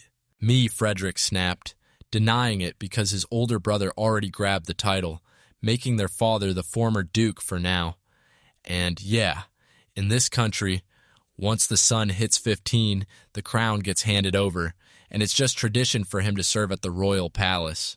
But he's still treated as high-ranking, no question, so Leon can't help but wonder why they're pushing to meet him in the first place, and why he's suddenly so obsessed with Leon. Frederick opened his mouth to speak, then stopped dead, caught in a spiral of thoughts, so he let out a heavy sigh at last. So he chose to be straight with Leon, so the truth could finally click. At first Leon thought, wait, is he a spy from some other country? But after he dug deeper and confronted him face to face, nothing added up. The suspicion vanished, yet his mind and behavior were so unnaturally sharp that there's no way he's just a commoner's kid. So, from the Duke's family's point of view, winning him over is the smartest move, plain and simple. That's why. So that's it. He really was under suspicion. Leon had no clue they were investigating him, but maybe this was his shot to win people over. The moment the suspicions were wiped away, a wave of relief hit him hard, and knowing Frederick now trusted him this much filled his heart with pure gratitude. Once they finally reached the Townsend house, Leon's jaw literally hit the floor at how stunning and how insanely huge it was. The butler, Albin, stepped forward and greeted both of them, and Leon Bode shot back a greeting right in return. Frederick snapped, "Don't hesitate if anything comes up. Talk to the staff since you're our invited guest." Then he waved him off and said goodbye, and sure enough, they'd meet again at dinner until then. The maid escorted him straight to his room. Leon nodded and thanked them, but inside he was screaming how in the world was Frederick already gone, leaving Leon stranded so fast. Being alone in this place felt brutally wrong. Then the maid stepped up, introduced herself as an aunt, and told Leon she'd escort him straight to his room. Leon bowed low, introduced himself, then lifted his head as his aunts broke into warm smiles. But since he was an honored guest, he didn't have to bow to the staff yet. Leon still felt he should, because to him, he was just a commoner. But the aunt swore that as a guest he couldn't do that then. Right after, Sheila hauled him up and sent him straight to his room. Leon couldn't keep his mouth shut as they strolled through the mansion. There was a grand staircase, a chandelier blazing overhead, and luxury paintings lining the walls like trophies, and even the flowers felt like they cost a fortune. That noble's mansion is unreal, like the heavens just touched down and chose this place for a divine visit. They halted at a door, and Ernst snapped his hand like, Leon, go on, get in. And even the guest bedroom was straight up unreal. It feels like stepping into a 5-star hotel. Ants tells Leon to have a seat because she's about to go over his schedule. With dinner still an hour away, he's hitting the bath first. Then they'll strip him down and get him into fresh clothes. Leon heard her words and shot back. Do you have clocks here? Ants nodded. Yeah. Every room in the Duke's estate has one, and the servants even haul around that same clock model with them. So yeah, turns out this world is full of clocks, and they're actually real. Leon demanded a look at the servant's clock, and Ant snapped it into his hands. The hour hand, the minute hand, the second hand, plus every number from 1 to 12 matched exactly the kind of clock he'd always known. He asked, do you count time here in 24-hour days, so it should be 4:05 right now? And Ant shot back, yep. Can he read clocks too? And the way he talks so polite, so natural, makes him feel downright unreal. Most servants struggle to handle just those two things. At the estate. At least at the start. Yep, Leon got saved by someone nearby who actually taught him. And he's still in shock. This world is weirdly, painfully similar to the one he came from. She nudged you toward the bathroom door, and you along with Leon could finally get clean, with her right there to help. Once Leon slipped inside, he dropped into a chair as the scene cut off mid. He worked shampoo through his hair and asked how Leon was feeling. And when she said Leon felt really good, her relief practically filled the room and blasted the shampoo away in a final clean rinse. Then she leaned in and asked, "Are you washing your own body?" And he answered, "I will." She planted herself outside and decided to wait. All by himself, Leon grabbed a towel and wiped his body down, then tried using water magic to warm the bath, only to find he couldn't push it past room temperature. Here, though, they rinsed him with plain tap water after the soak, and then he heated it up with magic until it was finally just right. Since there's no high-tier magic gear around, they scoop up assistants who can push at least level 2 magic. He grabbed a scoop of water and scrubbed the soap off his body, thinking, why would anyone need help just to bathe? But then he realized without a shower, it would be damn near impossible on your own. He let out a heavy sigh and sank into the warm bath, and man, did that feel incredible. He couldn't stop envying those nobles who get to soak every single day. Must be nice, right?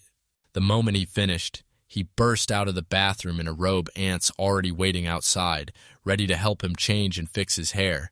But Leon just stared, totally lost, wondering why she kept talking about new clothes when he hadn't brought a thing. She told him Frederick had already laid out new clothes for him to change into right after they got his hair fixed. Leon slipped into the outfit Frederick laid out for him, and Ernst steered him straight to the dining hall, where the whole squad waited on him like the final boss was about to land. The moment he stepped inside, he bowed low, introduced himself, and showed real gratitude for being invited to tonight's dinner. Richard threw Leon a warm smile and told him to grab a seat. Then he leaned in, pointed at himself, and said who he was. They welcomed their second son, Julian, and then their third, Frederick, alongside Catherine. They've got an older son and daughter, too, but both have already moved out, so we'll save those introductions for later. For now, they dive into the meal and enjoy every bite. The moment Leon got invited to that dinner, a whole feast of dishes came out that he never would have tasted otherwise. After they finished eating, Richard finally brought up the thing he'd been holding back, what he needed to talk to him about. He actually had a real question ready for Leon. Right now, the nobles in this country are tearing into 2 rival factions. If you believe cooperation matters no matter the rank, and you push for chances for both skilled commoners and noble heirs, then you're one of us in this faction. They're convinced the ancient noble house must stay standing, and that the divide between nobles and commoners has to be kept razor sharp. Centuries ago, this country's whole system was set in motion by an apostle, and the laws were nailed down then. In return for special privileges, the nobles had to keep commoners alive and safe. The big rule: don't boss them around, coexist, back them up, and stand with them. These principles built their whole nation, but lately, people's faith in Lady Michelin has been crumbling, and more voices are insisting they don't have to play by these rules anymore. Leon leaned in fast. hearing that word again. Apostle. And that's exactly why the Duke's family treats a common guy like him with real respect, so all he can do is bow his head and thank the apostle. Russell Richard kept going, and Frederick told him Leon was an insanely capable commoner. Now Richard's seen it with his own eyes, and he agrees completely. He's not about to ask where Leon learned all that. But he doesn't just ask. He demands Leon's strength for their faction, and Richard even drops to one knee, bowing to him and begging with all his heart to agree. Leon wasn't ready for that gesture, so he snapped out a question and told him to lift his head. And why does he belong to a faction that actually protects common folk, when wouldn't nobles naturally want to grab more power instead? Richard is convinced that if the nobility's power keeps swelling and the common folk get shoved even lower, the whole country will eventually crack and fall apart. In the end, it's the people who build a nation, and most of them are just commoners. Leon stared at him, stunned by pure awe. He couldn't believe it at first. But if Richard thinks like that, then yeah, maybe you can finally trust him for real. He doesn't know exactly how much good he'll do, but if he can help even a little, he's ready to jump in and serve. Richard first pushes him to get into the Royal Academy, and once he earns top marks and graduates, Richard has him land a job at the Royal Palace. So yeah, the smartest move is to have him commute from right here. Leon didn't want him trekking all the way, since he could just rent a room downtown. Richard told him, "Don't hold back," and boom. It makes it crystal clear he's protected, backed by something far more powerful than anyone expected.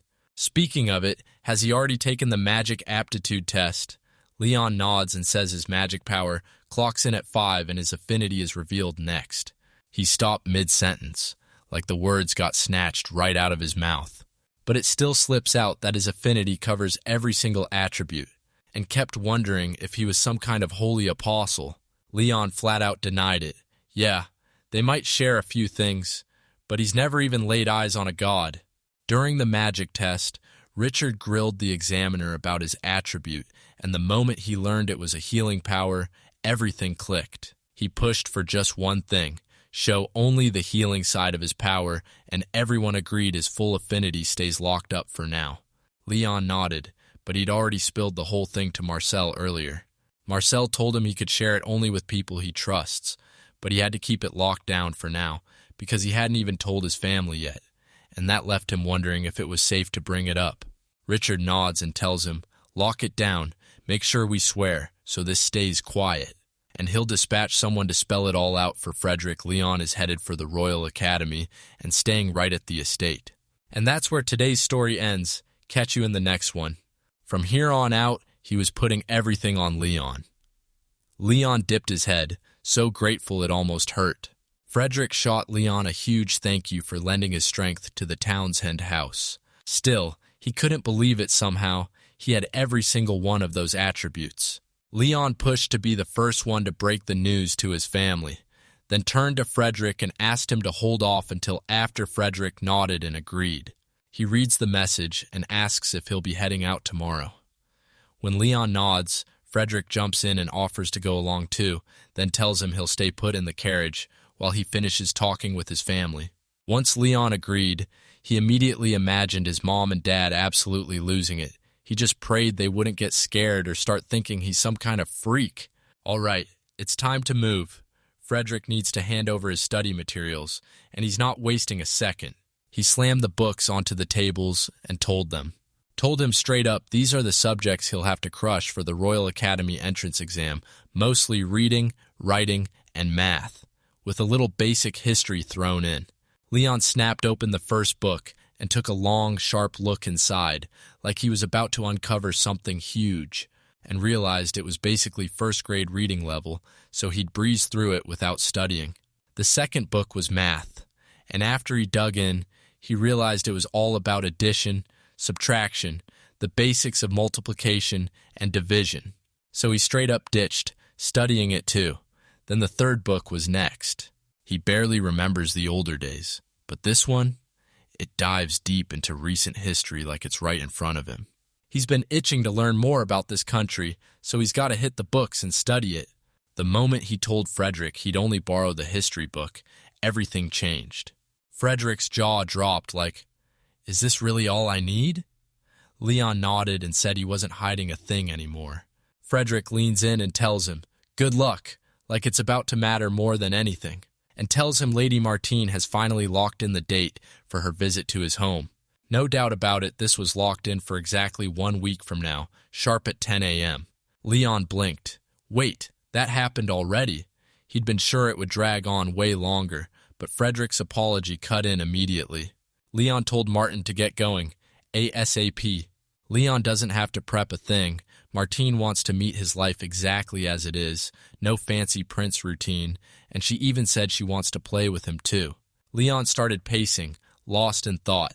Usual plan was easy crash in the woods or hang around street stalls, but this time, could it be cooking? Could they sneak out, hunt wild raspberries, and whip up fresh pancakes? But those pancakes are basically useless unless he can somehow get sugar at least. Hold up, could he really grab some from the city center? He leaned in and told Frederick everything, then pushed asking if it would be all right. Frederick said yes on the spot, convinced Lady Martine would absolutely love getting her hands dirty with raspberry picking and cooking up something delicious right afterward. When they asked if it was fine to use sugar in the cooking, Frederick grinned and told him he didn't have to cling so tightly to a commoner's way of life.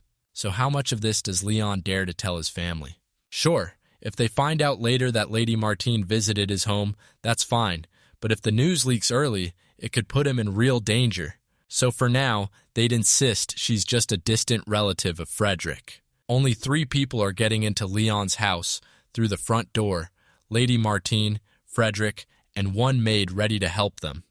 From the outside, it'll look like just the 3 of them, but don't worry, tons of guards are packed nearby, and everyone here has already been fully briefed on Leon's situation, so Leon can finally breathe easy. Leon finally got the whole picture, nodded like it clicked, and thanked him with real respect. After that gut-wrenching day, Leon collapsed onto the bed, breathing like the world had just hit him. He was over the moon that every last Townsend family member was so kind, and he figured they'd back him just as long as he threw his weight behind their cause, and he'd better make sure Lady Martine has a blast on her visit next week too. Nerves were cracking through him, but a rush of excitement was right behind it because he had to make sure he treated her right. With that, our boy finally crashed into sleep. After a bit, he yawned wide, then snapped his eyes open. He took one look around and realized this definitely wasn't his house. He remembered he'd been dropped in at the town and the estate where he was allowed to stay, but the real kicker was this: nobody ever said what he was supposed to do in the morning. Antsy shot him a cheerful "good morning" and asked if he'd slept fine, and Leon answered her with a quick greeting, but couldn't help worrying. Did he oversleep or something? Nope, he said, perfectly sure. Everyone here normally chows down breakfast in their own rooms, then heads straight off to work. They'd already prepped everything for him, so he didn't have to worry about a thing. Master Frederick even told her, "Let me know when Leon's done getting ready." And Leon's like, if he can, he's going to rush over and greet the other 2 first. Anson told him, "Madam Catherine is here, so if you greet her before you go, that's enough." And then Anson ordered him to change into those clothes. These clothes are a gift from the master. He wants Leon to wear something nice, but not so flashy that any commoner could spot him a mile away still. The second he puts them on, he stands out like crazy. He flashed a grin at the maid and thanked her. After Catherine and Frederick greeted him with a bright, "Good morning," Leon flashed them a grateful smile and thanked them again for everything they'd done that day. He also told Madame Catherine how grateful he was for inviting him. She finally got what she wanted, and now she's hoping they can actually learn to get along from here on out. After that, Frederick and Leon leapt into the carriage and rode off fast. Frederick asked Leon if he wanted any stops in the city, because getting out would be a hassle, so Leon shouldn't hold back. He immediately said he wanted to hit the bank, the watchmaker, and grab some sugar. Frederick's eyes widened when Bank told him the truth. Frederick asked if he already had an account, and Bank shot back that he did, thanks to Mr. Marcel, who helped him set it up, and that same old man's been paying him for every bit of help he's given with magical tool crafting. Sure, that tracks, but once you've got attribute magic in your pocket, crafting magic tools becomes a brutal advantage. All right, they'll stop at those 3 spots. They wasted no time and hit up the bank first. Right after he pressed his hand to the magic ball, the receptionist slid him a note with his current account balance. To his total shock, he just found himself sitting on a balance of 10 platinum coins. Next time he runs into Marcel, he's got to ask, because this is way too heavy for a kid his age to be dealing with. After that, he pulled out a single gold coin and had it converted into silver. Next up is the watchmaker. This shop lets in only nobles and their people, so they'll march in first to handle all the arrangements. Thoughts swirling. Then he finally stepped up and talked to the man. Then the man swung the door open and let them right inside. He greeted Leon and leaned in, asking what kind of watch he had in mind. Something simple and tough Leon could wear and carry every day. Even though it cost a fortune, Leon was over the moon now. He finally had a watch, and he could tell the exact time for real. After that, they grabbed the sugar and sprinted back to the carriage. Next up, Leon's house. If they survived, Aunts and Frederick would hunker down inside the carriage and wait there while Leon finished his speech. Leon's family erupted with joy the moment he returned, then quickly leaned in with worried questions like, "Please, tell us what happened out there." But seriously, why are they dressed like royalty? He knows that if they ask for payment later, they'll never be able to afford it, right? Leon told his mama she was okay, just a little gift, nothing more. But seriously, why would Noble go so far? And why on earth was he even invited to that dinner party in the first place? Leon stopped for a second because he had to lay out everything the right way to his parents. He caught his breath, swallowed hard, and then told his family there was something huge he couldn't hold back. They all dropped into their seats first right before me. Before Leon could even tell them it was all a total coincidence that he met Frederick yesterday, Frederick already knew he wanted in at the Royal Academy, so he straight up offered Leon the study materials he needed. Leon first heard about the Royal Academy from Marcel, the same guy he had gone to the Central District with, and when Leon admitted he was interested, Marcel didn't just talk, he showed him a whole stash of magical tools. The old man leaned in and said, "If you head to the Royal Academy, you'll learn all about magical tools, then when you graduate, you'll live your life surrounded by them." That's why he's dead set on getting into the academy. "Those magical tools, the fancy gadgets nobles flaunt," Leon said, grinning as he nodded along with his father, hyping them up as super convenient and cutting edge. For a split second, their parents just couldn't find words. Rowana grinned, already realizing her son lived for magical tools. His eyes were practically glowing. So right then, Leon got his family's full support. But seriously, does he think he'll pass? Because they can't just teach him at home, right? Leon jumps in and tells everyone to relax. He's got study materials, and Marcel's going to help him too. Why is Marcel going so far for him? They're just commoners, so what's his real game? Leon swallowed his fear and took a deep breath, ready to step forward because it proved he could wield every single attribute, blowing his parents' minds in one shot, while his little sister just watched, like, yeah, of course.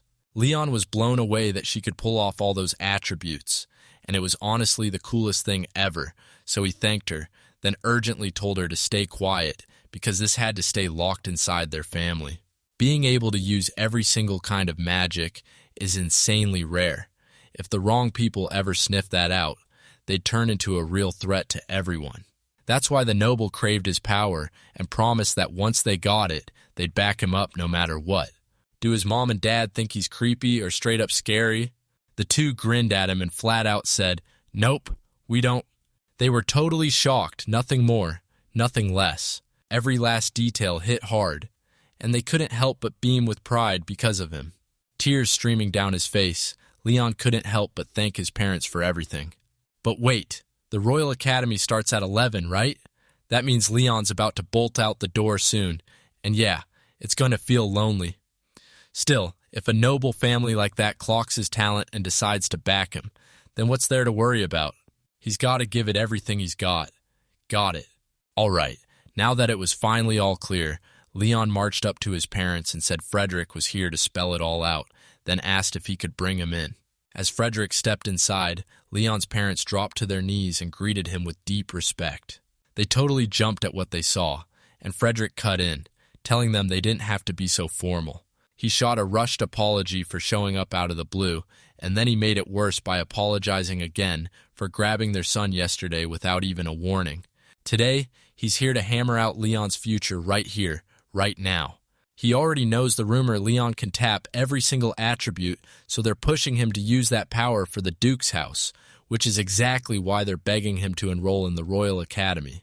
He knows it's already too late, and he's really sorry, but he still desperately wants their approval, and since it's Leon's wish, they step up and back him. Frederick lit up at the news and told them straight Leon was coming to the academy, and they wanted him to stay at the Duke's estate. Then the parents stiffened, demanding, "Is that actually true?" Frederick nodded and said, "We've decided it's best for everyone. The moment Leon's enrollment gets confirmed, they'll fully take over for him, so you've got nothing to worry about." With honored heads lowered, his parents bowed and thanked him. Then Frederick leaned in and made one final request. One of his far-off relatives is planning to drop by here soon. And yeah, it's sudden, but do you think it'll be okay if she comes a week from now? Rowana blurts out, worried it won't be okay since they're just running a simple diner. But Frederick reassures her everything's fine. They just keep acting like nothing's different.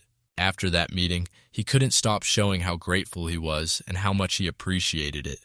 Their parents slammed their heads down onto the table. They were so jittery they couldn't even catch what Frederick said, and Leon was really moving into the Duke's house, right? "So your relative's showing up next week, right?" And that speech sounded so insanely polished, they couldn't even keep up with half of it. Also, Leon was praying they'd help him get everything set up before she shows up because, yep, she's a noble too. Rowana's jaw dropped when she realized, yep, she's a noble too, and now she's gearing up to have something amazing ready for her. So once the noble stuff started, the parents totally snapped. Leon stepped in and told them to cool off, because he'd already planned everything. They'll go pick raspberries and whip up pancakes right here at home, no fancy prep needed, just pure, sweet homemade goodness. Getting the whole house spotless would be plenty.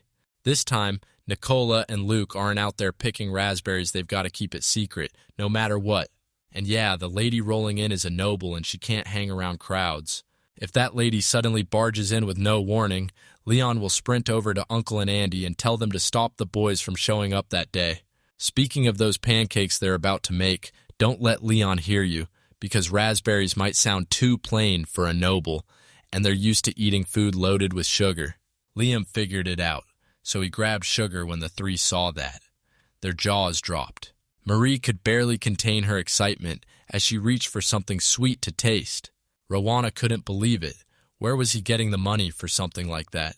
Turns out Leon pitched the idea that helped Marcel build one of his magical tools, so Leon got paid for it. Can something like that really happen? Either way, they've got to start by practicing sweet pancakes, tossing in the right amounts, testing the recipe like it matters, and since they still have raspberries sitting around, they might as well whip up a batch right now. After they tested a bunch of different amounts, they finally nailed a batter that turned out ridiculously delicious, nothing like normal pancakes, but the sugar hit so perfectly that it made every bite sing. Yeah, it's not traditional, but it's so good that Lady Martine would almost certainly go nuts for it. In the castle of Rathracia, Richard strode up to a royal guard and demanded to know if His Majesty was inside. Right after the royal guard snapped to attention and told the king the chancellor had arrived. The Majesty waved him through like he belonged there. Richard dipped into a respectful bow and greeted the king of Rathracia with all the honor in the world. Richard Rathracia stops everything and begs Alexis for permission because he wants his moment before the real duties even start. He begged for a private word, and the king without hesitation granted it. When they finally had the place to themselves, Richard leaned in and told him it was all about Leon.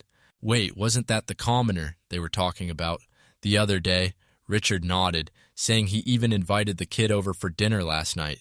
But the truth is, that boy might be an apostle. One look at him and the king's world got rocked by the revelation. It sparked doubts about whether the boy really said it himself, so Richard snapped back, no, claiming the boy denied it. But the evidence still piles up and points the other way. His speech, posture, and manners screamed, "Noble kid," way too polished for someone who grew up in a diner on the edge of the capital. And the shocking part is he picks up tough concepts like it's nothing. So yeah, his intelligence hits like a gut punch. And on top of that, he can tap into every single power he has. Richard grilled the kid face to face, but the boy swore it wasn't true. So Richard had no choice but to believe he's hiding who he really is. Alexis nodded, and Reed told him, "If that's the deal, we'll have to shield him while acting like we don't even know him because you never know when rival factions might come for him." When they press Leon's plan, Richard tells the king flat out Leon wants to get into the Royal Academy, and Frederick shoots back with the study materials. Since the kid already reads, writes, and masters math, all he needs now is history. By the way, the king's been hiding something from Richard.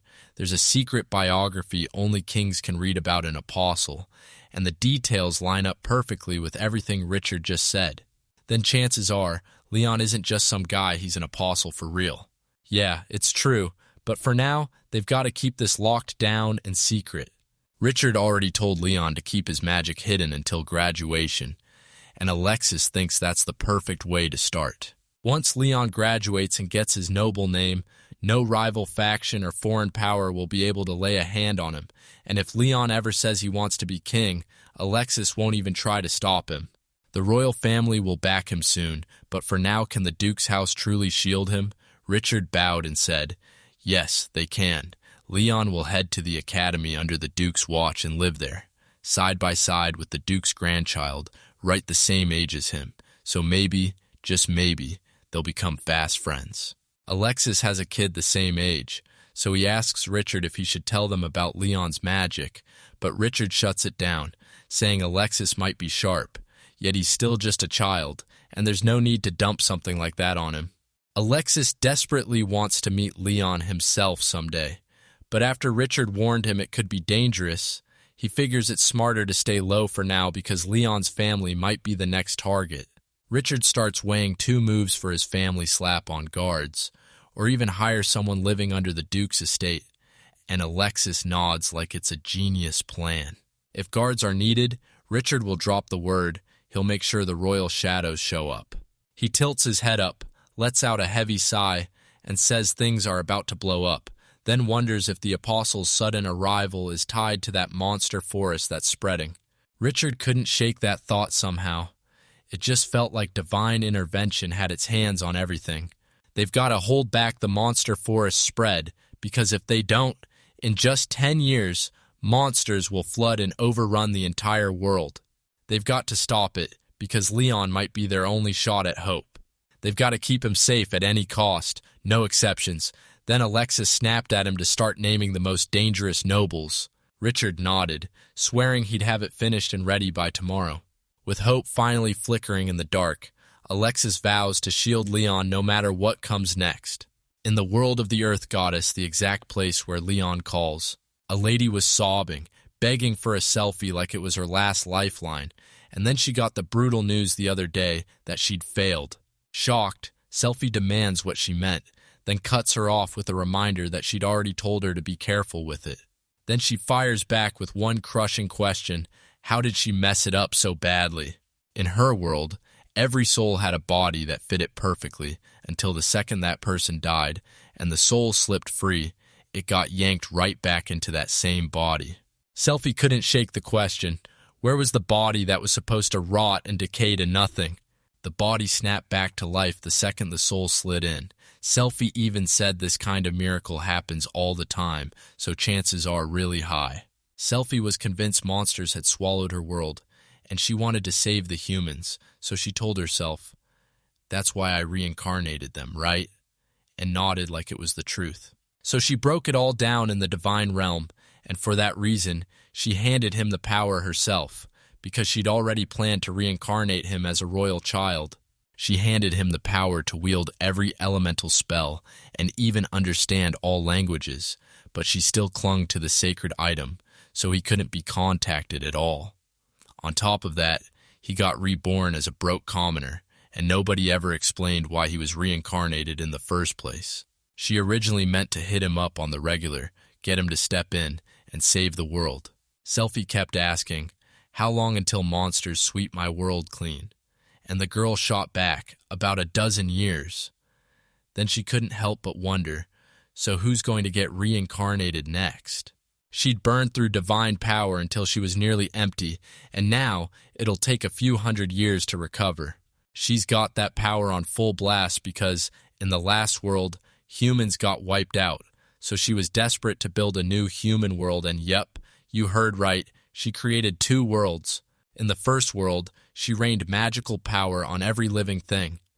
Then the monsters wiped out all of humanity. In that second world, magic was handed out only to humans. Then she pictured her dream country, Japan, inside the sheriff's world and built a new place that mirrored it, pushing the story even farther into the future. Here's the twist. Those magical powers aren't the same, because in the first world, the rice that sparked the monster boom wasn't even grown or cultivated. In the final touch, the kid reincarnated from Japan, obsessed with medieval Europe, insisted everything should feel Japanese. Now this is the kind of world he built. She dropped one huge mistake the moment she forged this world. A tiny hole tore open and linked this world to that doomed first one.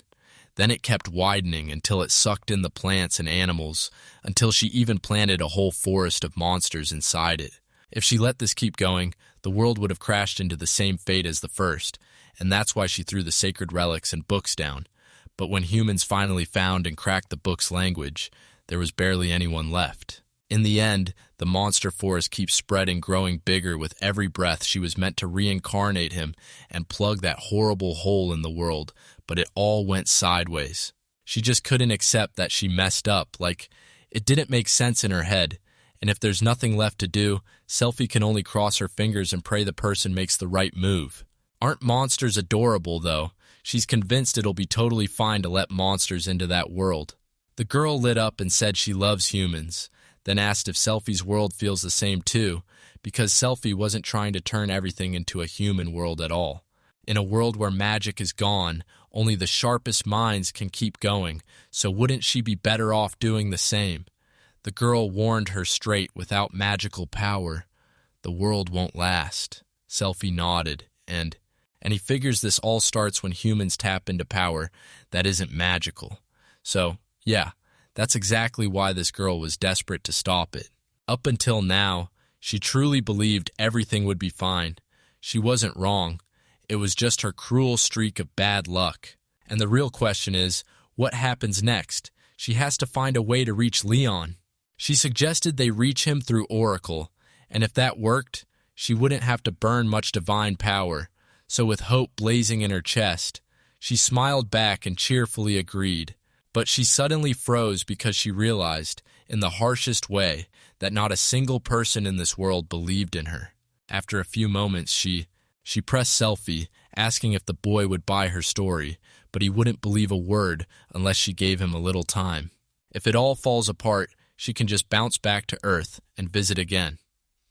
She smiles and thanks her, but deep down she'd rather stay in her own world. For now, they've only got one job, keep eyes on him, so she has to dig deep and do her absolute best. A week later, right in the morning at Leon's house, the family was tearing through the house, scrubbing every corner like their lives depended on it. And when they were done, Marie finally clocked how terrifying Leon's face looked.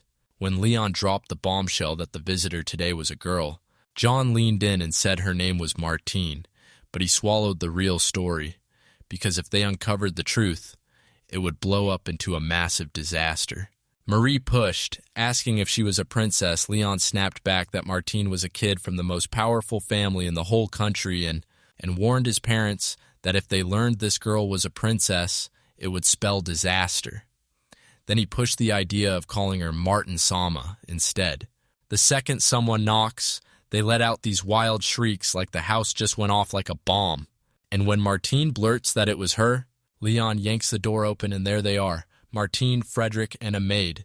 Leon greeted her with a warm smile and gestured them inside, while from the back his parents bowed politely, greeting everyone like they meant it. As the door shut, Martine burst in close to him, practically vibrating with excitement. She told him it had been way too long, and she couldn't wait to finally see him today. With cheeks burning, Leon blurted out that he felt the exact same. Then he proudly introduced his parents and his little sister, too.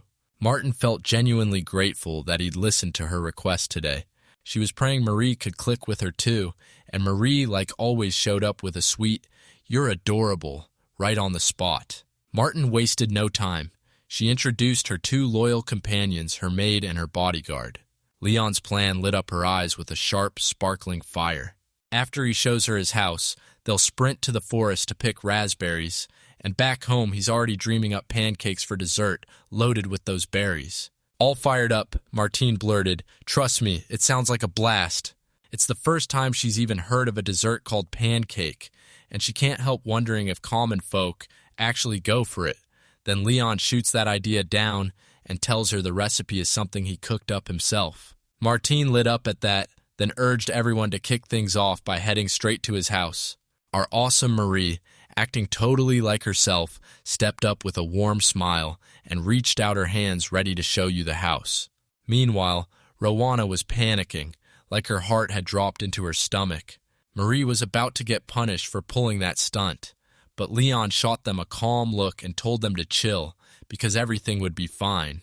Rowana finally exhaled so she didn't have to stress about it, but then she had to ask, why was Leon suddenly stacking on so many honorifics?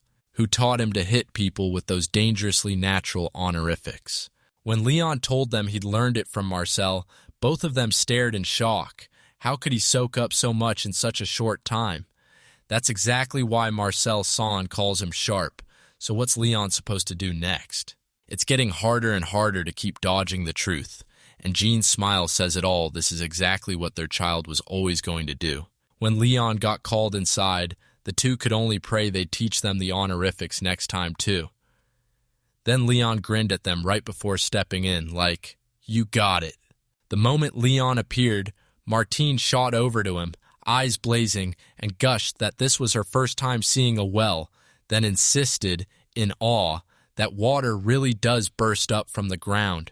She saw it with her own eyes, and wow, nothing beats that kind of learning. So now are they about to check out the bedroom? Marie hurled herself onto the bed, slamming down with a shake. Told her, "You and everyone else sleep right here. Yeah, it gets cozy when you're all piled together, but you'll feel a little squeezed." After watching every other part of the house fall into place, Martin shot them a grateful smile and asked if they were heading to the forest right now. Then Leon realized lunch had completely slipped his mind, and the curse hit him hard in his head. Lucky for him, his parents swooped in, asking if she was okay with that cafeteria menu. Martina nodded and asked if they could hit the forest right after they finished eating. After they ate, Leon told her he'd head to the forest on foot, and asked how she was doing since she loves to walk too. Because even with that look, she still trains hard in all kinds of ways every single day. After a while, Martine's smile burst wide as she stared into the forest. This was her very first time. She stared in awe at the endless sea of trees, and Leon told her it was all natural. Then he grinned and said he'd go pick raspberries today, and Martin was fired up to grab two. But Leon's laughter made her pout. Then he shot back an apology, because in his head he just thought she looked cute. Martin's cheeks flared, and the moment he heard it, he just froze, speech totally gone. Then Leon clocked how awkward his words sounded, spun around, and went back to pick raspberries while Martine barreled in behind him, swearing she'd gather way more than he ever could. After what felt like forever, they finally scored a mountain of loot. Martine asked if she could just eat it as it was sure. It's edible. But Leon says it's way too sour for her, while Marie swears it's sweet and downright delicious. Martin took one bite, and that sharp sourness snapped her taste buds then. When they asked if it was delicious, she nodded and agreed. Marie slid her another one and said it's even more delicious once you turn it into pancakes. Leanne marched up and warned Marie, if you eat too much, there won't be a single pancake left. Marie froze, snapped, he's right, and hurried back to grab a little more. Leon thanked Martine for looking out for Marie, then leaned in and said Marie was absolutely obsessed with that flavor. He figures Martine will perk up if she takes a sip, so he urges her to grab a quick rest. And she agrees right away, telling him he dragged himself here almost against his will, grateful for his care. When he says he's having fun too, Martine smiles and thanks him right back. Everything feels brand new to her, and she keeps getting hit with fresh surprises, but she can't wait for what's coming next. After a little time, they snatched up a mountain of loot. So Leon pitched the idea to race back home and whip up some pancakes. His parents had already busted out everything that needed doing. Leon swung open the living room and showed Martine the space so she could change. Then she came back, and they instantly gawked.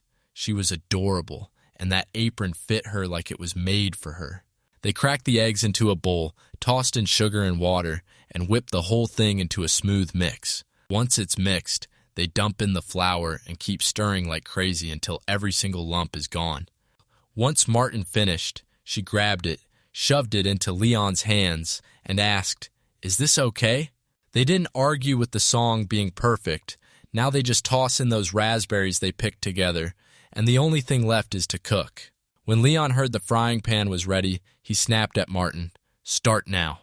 Leon poured the batter into the frying pan, leaned in, and told her she could flip it the moment the bottom cooked through then.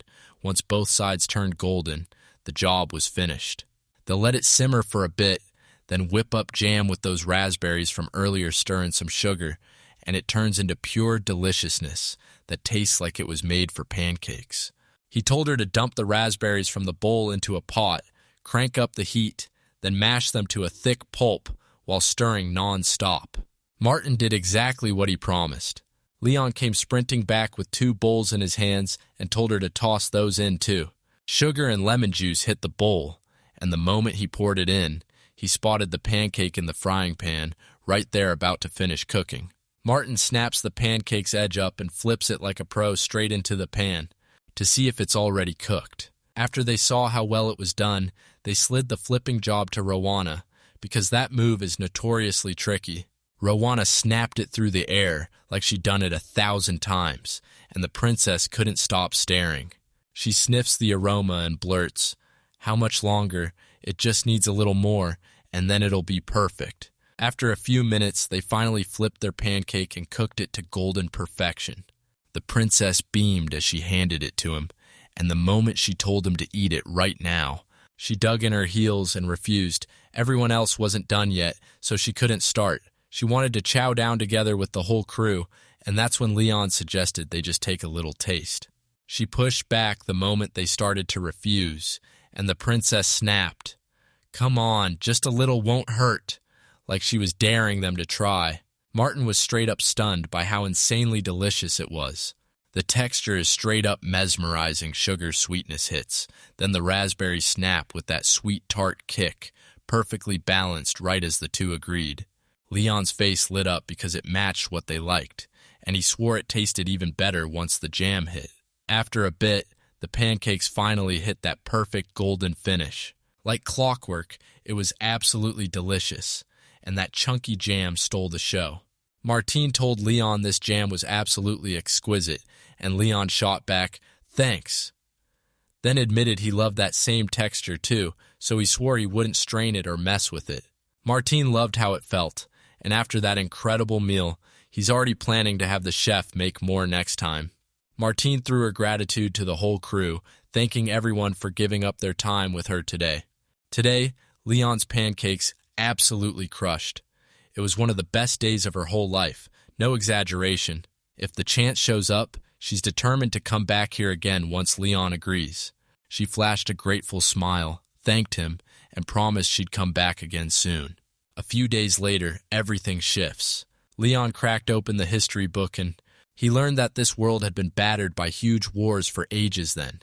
About 20 years back, the old king of Rathsracia snapped up every nation hungry for more land, struck deals with the rest, and forged peace across the world. But soon, the monster forest threat finally reared its head, and now everyone's rushing to face it head-on and stop it from spreading. He realized the monster forest was still slowing their advance. Leon couldn't stop wondering, was that monster forest still growing? And where exactly was it creeping? How fast was it spreading? And would it reach him next? With barely any clues, he's completely lost, and now he needs to hunt down someone who actually knows, wondering if it's Marcel. Then he starts scratching at that thought. And then Frederick pops into his mind, since he's a knight, he has to have the freshest intel. A few days later, everything was about to snap. Later on, Leon kept his fingers crossed, waiting for Frederick to show up any minute. Like he was summoned from thin air, Frederick appeared, and the second he did, Frederick charged straight at him, and he grabbed him and finally said, "I've wanted to ask you this for ages." Then he realized what he'd done and rushed to apologize, but Frederick waved it off and told him it was totally fine because, honestly, he had no way to reach him anyway. He shoved a coin into Leon's hand, solid proof he was tied to the ducal household. He just needs to show the gatekeeper, say his name and the name of the person who handed it to him, and then boom, they let him through. And he can even rope Alban in to pass along any messages, because Leon swore he'd take great care of it. They leaned in and invited him to sit down, then asked what he wanted to eat right after that. The food came. Leon leaned in and told him he couldn't stop wondering about that monster forest they kept talking about in the study materials. Frederick stalled for a heartbeat, then leaned in and said the monster forest sat right on this country's far eastern edge where monsters live, meaning animals that can actually wield magic. These monsters are so brutally strong that you'd need a whole squad of knights just to scrape together a fighting chance. Still, they were so far from the capital that the monster wouldn't dare strike them, so Leon felt safe until he remembered the Knight Order was blocking their advance and asked if that meant the forest was somehow growing anyway. Frederick nodded and told him the knights had it handled, so there was nothing to worry about because the two sides were just that evenly matched. Leon clocks it instantly. No way a normal kid would buy it, but he's not buying a thing. The forest of monsters might be the one holding the upper hand, and if it is, human settlements will get swallowed one by one until there's nothing left. He needs answers, fast. But Frederick doesn't look like he'll spill anything else anytime soon, like they're clamping down on info, so nobody panics. Either way, he's got to hunt down the facts. No excuses. Leon had never once pictured a world where monsters actually hunted in the shadows.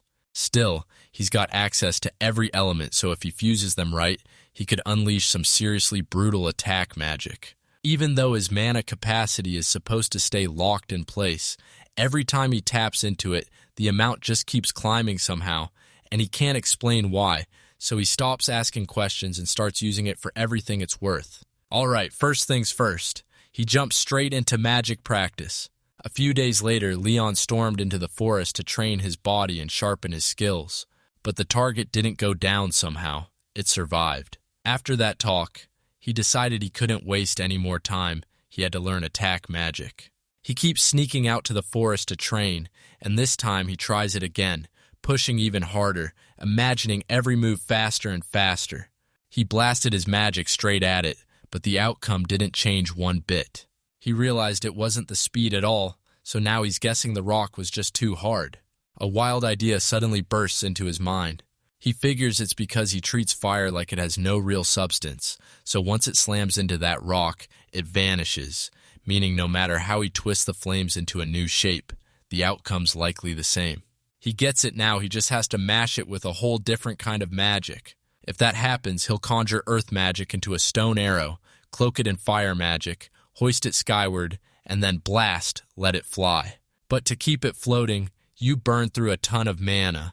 He sat there, stared at the arrow he'd just carved, and then it hit him. Why build an arrow from nothing when real earth was right there to use? He snatched it up and pictured the whole thing floating through space, like gravity had vanished. Then he wrapped it in blazing fire, and he pictured it like a bullet, and then, at last, he fired it. So when it finally slammed into the target, did it hit with enough force to change everything? When he finally checked it, relief hit him hard. Yep, it worked. That arrow slammed right through the target. It worked. And now the real question hits. Do you carve it into the shape of an arrow? He pictured a bullet doing the exact same thing, and then he squeezed the trigger, wham, and a thunderous boom ripped through the air. I'm genuinely thrilled to see it blow up into a huge, unforgettable success. So by doing it this way, he can shut the magic down on command, and it makes everything feel way easier. Since it's a bullet wrapped in flames, he dubs it the fire bullet. I'll say. Now it's time to zero in on area of effect magic. So when someone says area, do they mean wind magic? He answered instantly, blasting wind magic straight out. But the power just isn't worth it too much. Magic gets burned for results that feel weak. When you say wind attack, it sounds like a full-on whirlwind, but he's never seen one, so the idea is impossible to picture, and he even tried tossing small stones into it, and he wielded a brutal kind of magic and a one-of-a-kind special move, so he named it the Rock Tornado. All right. He took a breath, snapped himself back into focus, and started grabbing at any other thoughts he could. Then he cranks out even more attack spells: Water Magi, Water Jet, a weaker blast that burns far less magic, and Fire Magic Fireball, which hurls searing, high-temperature flames. Earth Magic Wall snapped up a solid shield around him, and he hammered down with a ton of magic to reinforce it. We're way out in the deep woods, and barely anyone comes this far, so we should be totally safe. Most of all, he's dying to try it. But even then, he still can't step foot in the monster forest because he needs that experience now.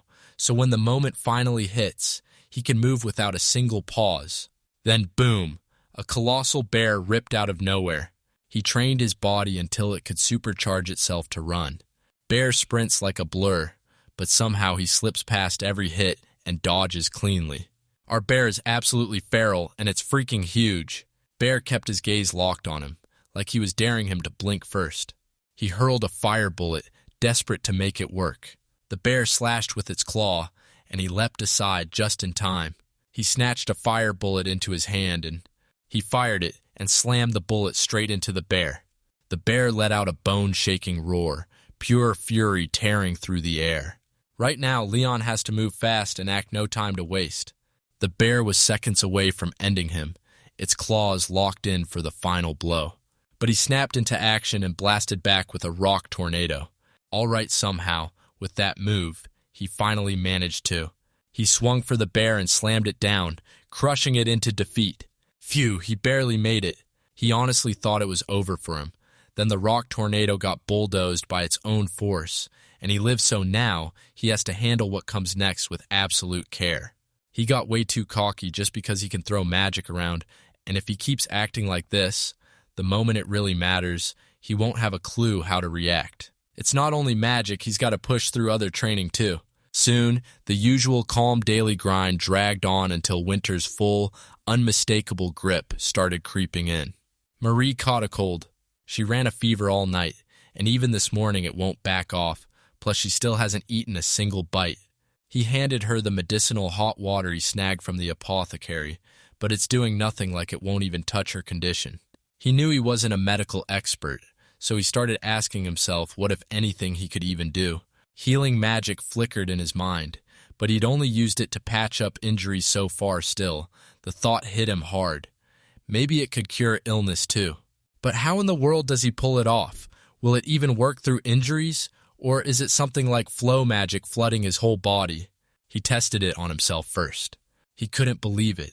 He could read his own body like it was sitting in his hands. And if he used that power on Marie, maybe he could finally heal her. He launched into a rush of healing, mending her from the inside out. Then she noticed something around her nose and throat. Could that be the reason?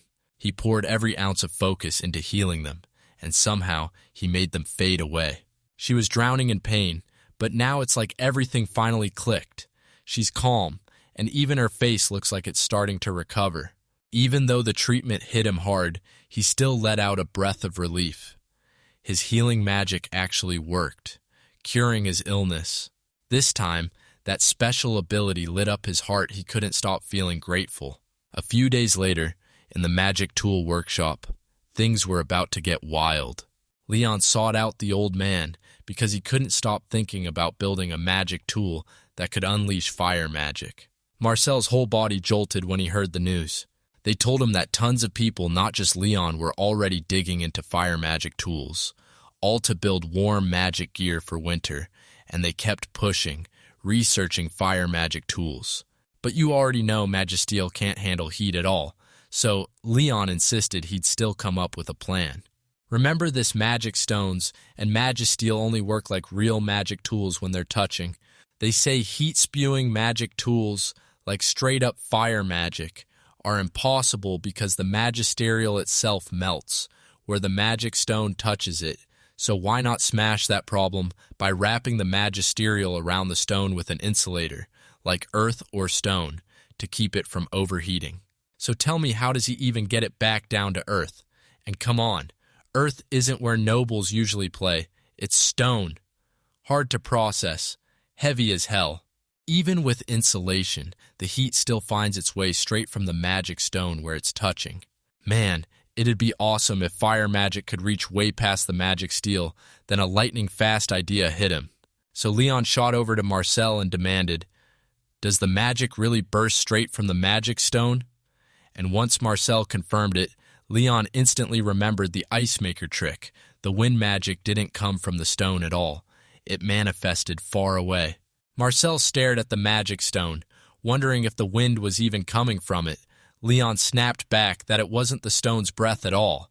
It was blasting from the very center and spilling beyond the box, meaning the wind was showing up from way out there.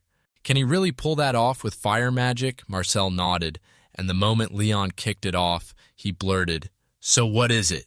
Leon told him it was a stove he'd been dreaming up a way to get warm, but if it's boxed in like a fireplace, those parts could melt, so he needs it to be set up just like this. With the magic stone right here, the fireball forces it to awaken its power, and once you slap it on, the flame erupts like magic. Now that it was finally over, Marcel couldn't believe he actually pulled it off. If those fireballs are only this small, then the Majesty should be way out there so far she can actually hold on. All that's left is to wrap the outside like an iron cage, and then it's over. Marcel couldn't even believe it. So the fact that Leon actually pulled off what we'd all written off ages ago, yeah, he's nothing short of remarkable. They'd probably be better off keeping this far from the palace, because there's a real chance the wrong crowd could start hunting Leon, and honestly, he already stood out enough the other day with that ice maker. Magic tools first started getting forged decades ago, and to this day, only 4 of them ever made it to the shelves. So if Leon stacks a few more wins in the span of a year, there's no way he won't stand out. Leon nodded, but he shot the old man a quick reminder they'd already figured out a brand new way to power magic stones through the ice maker, so why not lock this one down first, before someone else steals the idea? And yeah, it's only a matter of time before people catch on anyway, right?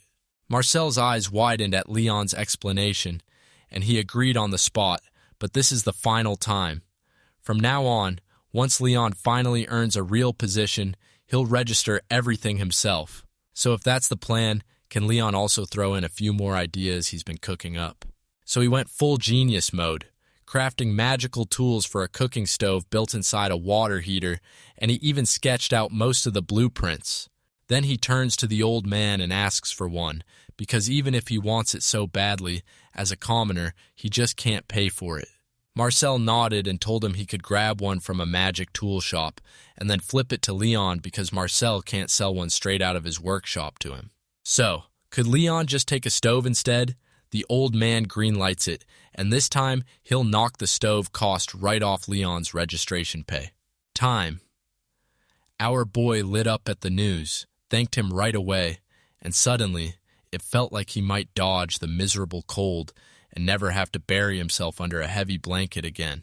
And yeah, when he checked his account the other day, there was way more money than Marcel promised him. Guess that's the payoff for stumbling onto a whole new way to use water magic. It was a deserved reward because that win was his achievement, plain and simple. A few days later, back at the magic tool workshop, the brand new invention was already complete, and it was official, like the whole place just declared it real. Marcel's stomach churned with nerves because they didn't buy it, and he couldn't believe they weren't sure he was the one who made it. But then orders dropped from above, and it got registered the instant they received it. He stares at the kit, and you can tell he's wondering whether Leon has ties to the palace's higher-ups. Leon's not totally sure, but he's got a strong hunch it could be the Townsend Ducal family, so at least it's registered, right? Marcel nearly choked when he found out he was connected to the entire Ducal family. Then Leon dropped the bomb that they'd invited him to their estate just the other day. The old man swallowed his doubts, accepted his explanation, and nodded like it finally made sense. He told the kid, "Don't worry, I already transferred your payment," and it came to 14 platinum coins and 5 gold coins, with the soap cost already ripped out of the total. After that, Leon tore back home with everything he had just seen. You slam the stove into the mix and yell at your dad for help. He leaned into the bewildered Jean and told it, straight up, that this was no ordinary device. It was a magic tool that could change everything. Wait, can they really use that magic at home? Aren't these tools supposed to be only for nobles? And then why is Leon sitting there with one? Then he demanded from Marcel, the exact guy he's been clicking with, the master who builds magic tools, because Jean remembers him. He fiddles with it and asks what it's even for, and Leon tells him it's a magic heating tool, a real stove to warm up the room. When night finally rolled in, they dragged it inside their room with. Leon leaned in and told them, "Aim for a tiny fireball hovering about 30 centimeters over the magic stone, then pour your mana straight into it." Leon paused for a beat, staring at the problem those mana levels were going to make this brutally hard. And he told them to tighten their image control to cut mana use, because the moment he heard it at church, he realized magic was all about the image. The parents shot each other a look and instantly nodded in agreement. Leon launched into his parents, explaining that fire can't burn without oxygen, then breaking down what oxygen is so they could actually picture it, though it was way above their heads, and they stared like, "Wait, how does Leon know all this?" Leon figured it out because he'd just read about it in a book at a noble's estate. Leon leaned in and told his parents, "Just try it if it'll change anything. It'll prove itself." While Marie was already out cold, the other 3 slipped outside to train Leon, told them to copy the earlier image and build a fireball, but keep it tiny and push it a little away from their palms. They couldn't believe it somehow. They actually pulled it off. They locked eyes and went, "Wait, can we really?" Leon wasted no time and pushed to try it, right then, with the stove. His dad gripped the stone tight, stared it down like it had secrets, then set it carefully on the stove. To his shock, it actually worked. Now they can drift off in warmth anytime they want. His parents slammed the warning into him, never let a soul find out about that magic tool or how to use it, and especially never let the magic part slip. It was a secret he had to keep locked up tight. Leon can't shake the feeling his parents are clocking that he's not the same kid anymore. But they still don't say a thing, and they keep loving him just the same. He's got the best family in the world, and he'll do anything to keep them from ever getting hurt. So that's why he has to power up with everything he's got, because he's the only one who can protect this family. Winter finally broke, and Leon could practically feel spring creeping in. Then a letter from Richard landed, packed with 2 major points. First, she got an invitation to ride with him to the duchy that autumn. And second, he pushed for a visit to the ducal house anytime real soon. But hold up, why is Leon tagging along to the duchy with him? And where on earth is this duchy anyway? The only maps of this world and this country he's ever really laid eyes on are those crummy, faded ones from old history textbooks. With the ducal house sending an invite and all they've done for him, how could he possibly say no? After all, he's only ever seen the central district and the far west side of the capital, so now his curiosity is burning to find out what's beyond the city walls. Still, what the heck does "it'll come sometime soon" even mean? He figures he'll get the answer the moment he shows up. He rushed to tell his mom and asked, "Can I leave tomorrow?" Rowana said yes and reminded him to stay respectful. Leon nodded. Then he caught his dad staring at him. So he leaned in and demanded to know what was eating you. Jean brushed it off and said it was no big deal. Then he couldn't stop thinking once Leon's out of the house more and starts school, he'll be gone too, so wouldn't it make sense to hire someone to help out? And since Marie was still a little kid back then, it probably wouldn't hurt to hire at least one person. Leon stared at them with a heavy, aching face, because normally he'd be the one inheriting the dining hall, and stuff like this wouldn't even be his problem. Still, he trudged out slowly, mumbling apologies as he went. Jean made it clear he wasn't blaming him, because back then it was just Jean and Rowana running this place together, and lately they'd been getting swamped with more customers, so they'd already started talking about taking the next step. Leon finally gets what's going on, swears he'll grind until the new guy masters the job, and then the real question hits: how do they even find someone? They go straight to the church. You just tell them the work conditions and the pay, and they'll write it up as a notice, post it on the church bulletin board, and if people can't read, the church staff will read it out loud for them. Leon was blown away to hear that, and I'm just hoping some truly great person finally shows up. Gene leaned in and told his son, "Don't stress about the work, just do whatever you want." Leon pours out gratitude to his parents, convinced they're the best in the world, and vows he'll make them proud. The very next morning, Leon jumped onto a carriage until he finally tore into the central district. As he marched on, he realized the Duke's estate was still miles away from here, and he was praying there had to be another way to get there besides walking. If I could only teleport or fly with some crazy magic right now. At last, he burst up to the gates of Townsend, the ducal estate looming ahead of him. He shoved the guard the letter from Richard Townsend and demanded they take it seriously. After checking everything, the guard nodded and let him slip inside. He got greeted the moment he showed up right by his aunts. Who was the one who stepped in and introduced Roger, both the guy from town and the staff? Roger flashed a polite smile, then leaned in like, "You're here," and couldn't wait to serve him. He's staying put in the estate and stepping in to handle Leon's personal needs right there because Leon just greeted Roger back in. So why did he have to be so damn unbearable? Roger doesn't apologize for anything he shuts down, doubt by showing just how sharp he is at work, but his dead serious vibe makes him look cold and unfriendly. Leon's stuck dealing with the same problem. This guy acts just like that with absolutely everyone, so Leon can't stand him either. From this point on, Roger steps in and becomes his guide. As Ants drags Leon away and hands him to Roger, Leon desperately wants to speak up and stop it. Ants had already done her duty, so it was time to go. She turned and left. Leon felt painfully awkward as he trailed behind Roger. When they finally burst into the room, Roger leaned in and told him, "After dinner tonight, Richard will talk to you."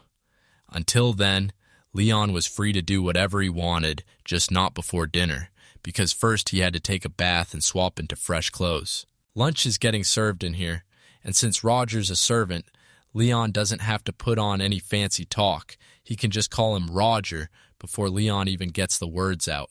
Roger's eyes blazed, glaring straight ahead. He shrieked, then nodded like there was no time to waste, awkwardly calling him by name and saying it was great to meet him. Roger matched his energy, grinning and already psyched to serve him from this point on.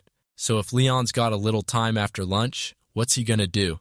He thinks it through and asks if it's all right to hit the bank. Meanwhile, Leon yanked out 10 silver coins and immediately checked his balance. He's sitting on 24 platinum coins and 3 gold coins worth 14.3 million Japanese yen, and yeah, he has no clue what the future will demand, so he figures he'd better stash every last bit. He apologized to Roger for keeping him waiting, then urged them to turn around and head back. Once they finally hit the estate, Roger barked orders. "Unpack your stuff, then take a bath." After Roger helped him scrub every inch of his body clean, he dove into the bath, sinking deep like he was trying to wash the world off his skin. After that, Roger whipped his hair into shape, drying it and locking it in place. He can't stop thinking about their future, so he wants some lighter, casual chatter. Maybe he should finally talk to him, and with that in mind, he tells Roger, "Man, I've got this job handled. I'm really efficient." Well, it's Roger's job, so yeah, he's got this, no question. His eyes bulged the moment he spotted that grin. He gets it. Roger is just reacting to straight-up compliments, so maybe they can actually get along. When he sees that smile, Roger asks if something's wrong, and he shakes his head. With the job finally wrapped up, they bolt straight for the dining hall. Right when he got there, Leon politely thanked Richard for bringing him out, and Richard even apologized for calling, then insisted they hit dinner first. So why did he call Leon this time? The letter lays out the exact time, then it's straight to the ducal territory. Christoph, the eldest son, who's inheriting the ducal lands, has a boy named Lucian same age as Leon, because Lucian just moved in to start classes at the royal school. They're heading to pick him up, and he's dead sure Leon has to see ducal territory and finally meet Christoph. Richard already filled him in about Leon, so there was nothing to stress. Leon thanked him and said he'd been itching to explore beyond the royal capital, and Richard felt genuinely relieved. He pointed him to that and promised, "I'll tell you the schedule later." Then he threw in one last thing. He said Taylor's showing up tomorrow, and he figured this was the perfect chance for Leon to finally get fitted too. Richard's got the tailoring covered, so you don't need to worry about those feet. When Richard saw the kid's reaction, he snapped, "It's totally fine, seriously." But if the boy had the materials for magic tools, he still wanted to do something, anything to thank him. Oh no, he pulled it off again. The Townsend family hit absolute shock when they heard he could forge a magic tool because they were convinced Marcel was the real mastermind behind it. Leon confessed he'd been given permission to make them, then fretted if Marcel would face consequences. Richard just told him, "Don't worry," and grilled him about whether he was the one who'd filed those brand new registrations. Leon nodded and explained he couldn't put them under his own name, so that's why he'd gone to Marcel, and now Richard finally gets the whole thing. He figured Leon was just there to offer advice, but man was he right. Getting him to vouch for him was the key move for a smooth registration. But this time, every single item they logged was brand new tech, and it's clear the magic tool research has sprinted ahead fast. They're set to hit the shelves and sell real soon. Leon finally gets it, and he instantly realizes that's exactly what Marcel was hunting for when he asked if Leon knew anyone in the higher ranks. Richard leaned in and warned Leon to quit forging magic tools from this day on, so that's exactly what Leon was ready to do. Even though it's healing magic, Leon barely gets chances to use it, so he can't be 100 certain, but when he cast it on a family member who had a nasty cold, they got better fast, which makes it feel like it might wipe out other illnesses too. Richard's jaw literally dropped when he heard that, and demanded to know if he could save Albin.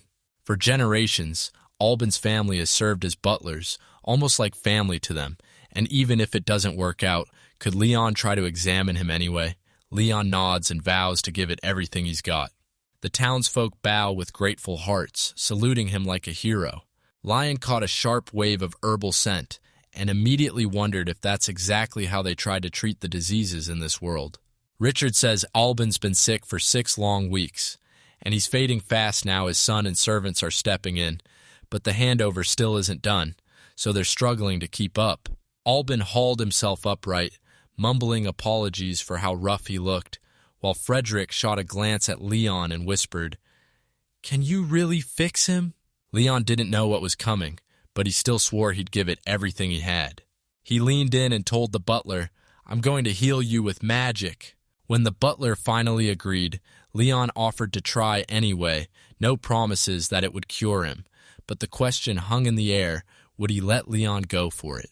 Leon pressed his forehead and felt it burning fever. Then the cough hit hard, and even now, every breath sounded like a struggle. Could his lungs be inflamed? Then Leon was about to strike, and everything was about to begin. He shot out both hands and stretched them wide. And then they realized it was right around Albin's lungs. He doesn't know the full details, but should he just picture himself scrubbing out the harmful stuff from inside his body? If it's even worse than Marie's case, then yeah, this is going to chew through a ton of magic power. Since his magic had skyrocketed more than 100-fold the moment he started using it, he knew he could pull this off, so he kept healing the old man. Even though every second was draining his magic hard, and he felt it in his gut, it wasn't over yet. He just needed a little more. Just a tiny bit more right there. Don't you stop now. And with that, every last dark spot vanished. When he snapped the words to the butler, "It's over," but Albin forced his eyes open, and he shot up, stunned that he was completely healed. And then he thanked the kid. He'll never ever forget this kindness for the rest of his life. In the back, the three shot each other confused looks, still trying to wrap their heads around what had just gone down. And they stared in shock, stunned by what he could do. Richard grabbed Leon's attention and told him he had to talk right now, and it couldn't wait. In Richard's room, Richard admitted that Leon's power from just now was pure magic, but he also warned no matter what, that it must stay totally secret to protect his safety. But don't get it twisted, someone out there is desperate for that power, and he's ready to pay any price, no matter what it costs. When Leon finally agreed, Richard shot a question, "Can he check them right now?" Leon hesitated and asked if tomorrow afternoon would work, because his magic was nearly wiped out at this very moment. Richard finally gets it, then immediately drops his pride and apologizes for that totally unreasonable request. Leon's eyes locked on their worried faces. His gut screamed, "This is bad." And when he heard it was Lady Martine, he just froze. He just couldn't figure out what they were talking about, because when he met Martin, the guy looked unbelievably healthy. At this pace, does it mean he'll never get to see that smile again? He won't let that happen, but can he actually cure her? And what if he fails? Richard shot out an apology, admitting he kept leaning on his power like it was the only crutch he had. But they had no choice but to do it, because come on, what good is him if he just gives up? He clocked the whole situation instantly and swore on his life he'd do everything he could to save Lady Martine. And honestly, he just wants to see her healthy again. With everything finally settled, Richard would rush to tell His Majesty first thing in the morning, while Leon took a hard-earned rest to recharge his magic. Inside Rathsracia Castle, in Martine's room, a maid stayed close, watching over her every move. Martin, laid low by sickness, mutters Leon's name like it's the only lifeline he has left. Leon blasted the sickness away with recovery magic, and the curse crumbled to dust. The very next morning, Sir Richard tiptoed in and privately told the king the shocking news, because Lady Martine is gravely ill right now. That's why Leon had to rush to the castle, but whatever this power is, it can't ever leak into public hands. And that afternoon, under Sir Richard's scheme, he slipped off in secret toward the castle. He tossed and turned all night, staring at the ceiling like it was taunting him so. His magic power is back. He stuffed himself, and getting clothes tailored is finally a smart breather. Now here's the plan first. He's heading out to meet a certain man just outside the city center. Sir Richard trained him in the shadows, and the royal family handpicked him, then sent him out as a trustworthy pharmacist from another country. And they pinned Leon down as his assistant. After throwing on the same clothes from that pharmacist country, Leon turns and asks, "So, how is it?" Even though it's perfect, pharmacist Sung Hwan shoots Leon an apology for the late start, then declares that from now on, Leon will be called Nam He. Now that everything was finally locked in, Leon, Nam He bowed low, grinning with excitement, ready to team up with Sung Hwan. They stormed up to the royal palace. The coachman shoved the invitation right into the guard's hands. After that, they finally got the green light and stormed inside. Right at the front door, a sharp-eyed butler rolled out the welcome mat and thanked Sung Hwan for making the long trip just to show up. He couldn't help but wonder who that kid really was. Sung Hwan told the butler it was his assistant, Nam He, and asked if she could come. Then the butler agreed. Instead of their usual stop in the audience chamber, the butler stepped in and guided Sir Sung Hwan straight to this place. As soon as they reached that room, the royal guard barged in and announced to everyone inside that Sung Hwan and his assistant, Nam, had finally arrived. Once they get the okay, they fling the door wide open. Richard finally uncovers the king, and Alexis sweeps them into Rathsracia Castle with a warm welcome. Alexis heard Sung Hwan was an absolute wizard of pharmacy, and he was honestly grateful the man crossed all this distance to help. He shot them an apology right after arriving, then demanded they rush to the location. This patient's condition is critical, and he wants everyone checked ASAP. Sung Hwan agreed on the spot, but he also insisted his assistant come along too. Once the king finally agreed, flanked by 3 royal guards, he moved forward. They burst into Martin's room. The king leaned in and told the guard, "I've got the pharmacist who trekked all this way for Martine." While they sat there, the king snapped, ordering everyone out except them. He told them, "You're famed pharmacists from a foreign land." Then he warned, "Sure, you're about to start treatment, but there are secret methods too, so only the authorized ones get to stay." The royal guard tried to argue, but the king shut her down by asking if she didn't trust him, and Richard, speechless, she just nodded and agreed. And when Richard shouted his name, Leon jerked like he'd been struck, who thanked him for showing up, and Sung Hwan just smoothly handled everything without a hitch. He rolls up to the scene and introduces Alexis Rathsracia. Asia crowned herself as king, and Leon lunged forward, grabbed the king's hand, and introduced himself. The king told him, "Don't stress, I've heard a ton about you." And he wasn't just talking. Even Martine had been singing your praises, talking so excitedly about coming to your house. He dropped to his knees, bowing hard as he begged Leon to save Martine. Leon panicked and blurted to the king, "Raise your head." He'd come for that exact reason, and he wanted to see her right now. The king yanked open the door to Martin's room. He burst into the room and rushed toward her, calling her name like something was terribly wrong. When Leon caught sight of her looking so weak, his eyes snapped wide with pure shock. He couldn't wrap his head around it. She was this sick already. Tears streaming down his face, the king dropped to his knees and begged him to save his daughter. Leon clenched his fist and swore he'd give it everything he had. Then he stormed up to Martine and dropped the truth. "It's me, Leon!" Martin snapped her eyes open, grinning like she'd just found him again. Leon told her not to push herself past her limits. Just tell yourself to slow down and breathe, because he's going to cure her illness. He shot out his hand and unleashed healing magic. But then it hits dark marks everywhere, and it's nothing like what happened to Marie and Albin. It doesn't feel like viruses or bacteria at all. Something worse is lurking, like bad cells spreading. And it surges through him like it's riding the bloodstream. So you're telling me it's a blood disease, or is he just totally clueless with the little he knows? But now he's got to figure out what he's got to think about next. So picture all those nasty cells snapping back to normal. Turns out the magic is way more intense than he ever imagined. And the scary part is, he can't shake the feeling it's happening because his image was too blurry.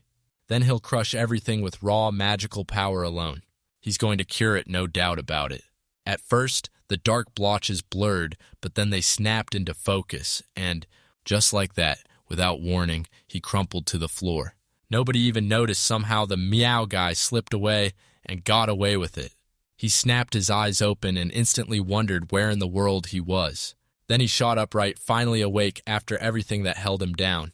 Richard figured his magic had run out, so he let the boy sleep and asked if he was okay. Leon nodded, then turned the tables and asked about Lady Martine. While she was still out cold, Alexis slid over after Leon crumpled and whispered a bit. Then she dropped back into sleep, instantly. Still, she straight up said she feels way better. So, yeah, Leon's healing magic definitely did the trick. Alexis shot him a quick thank you and dipped her head in a deep bow. Leon cut right through the king's guard, claiming he was just a nobody, and the king snapped back, refusing to believe him, telling him he can tap into every attribute and even wipe out sickness with healing magic because this power he's got is nothing short of incredible. He wants this power blasted everywhere so everyone can finally recognize it, but it's just too dangerous, too powerful. With Leon's situation the way it is right now, danger could slam into him and his whole family at any moment. Reluctantly, he gets Leon to keep it under wraps, but the truth is, this power is something he should have been proud of from the start, especially after Leon thanked the king for his kind words. Then the king leaned in and demanded he drop the titles. Just call me Alexis. Yeah, but only when it's just a tiny handful. Leon was the one who nodded and agreed, and he's sure even someone like this still has a childish streak in him. So, yeah, Alexis decides she's got to give him something back to settle this. If there's even one thing he can pull off, he goes for it, no questions asked. Leon swallowed his fear, built up every ounce of courage, and finally marched up to the king to beg for a proper status and position, anything that would let him safeguard himself and his family. When they hear it, their whole world snaps. Both of them freeze in shock, seeing their reactions burst through the moment. Leon tried to talk himself into it, because with his current condition, this could be risky, so he asked anyway. But now he has to wonder, did he just push too far? The room froze in dead silence for a heartbeat. The instant the king shattered it, smiling like he'd just won. His answer slammed into him out of nowhere, and for a second, he just couldn't process it. He was only a little shaken. All right, Alexis will do everything he can because noble rank only comes after you graduate from the Royal Academy. Alexis promised to have guards stationed around him and his family. Then they both froze as a creaking sound suddenly ripped through the silence. Alexis snapped to his feet the second he heard it. like he couldn't wait any longer and sprinted straight to his daughter. Richard shoved a glass of water into the king's hands for Martine, and Alexis handed it to her so she could drink. Then she did. She inched forward, then froze. Pure shock hit her. That pain was already gone.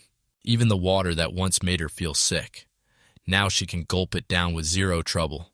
At last, Alexis crashed into a hug, overwhelmed with relief because she was finally okay. Leon leaned in and asked, "So how does it feel?" And she said it felt like the whole nightmare was a lie, like her body was suddenly weightless.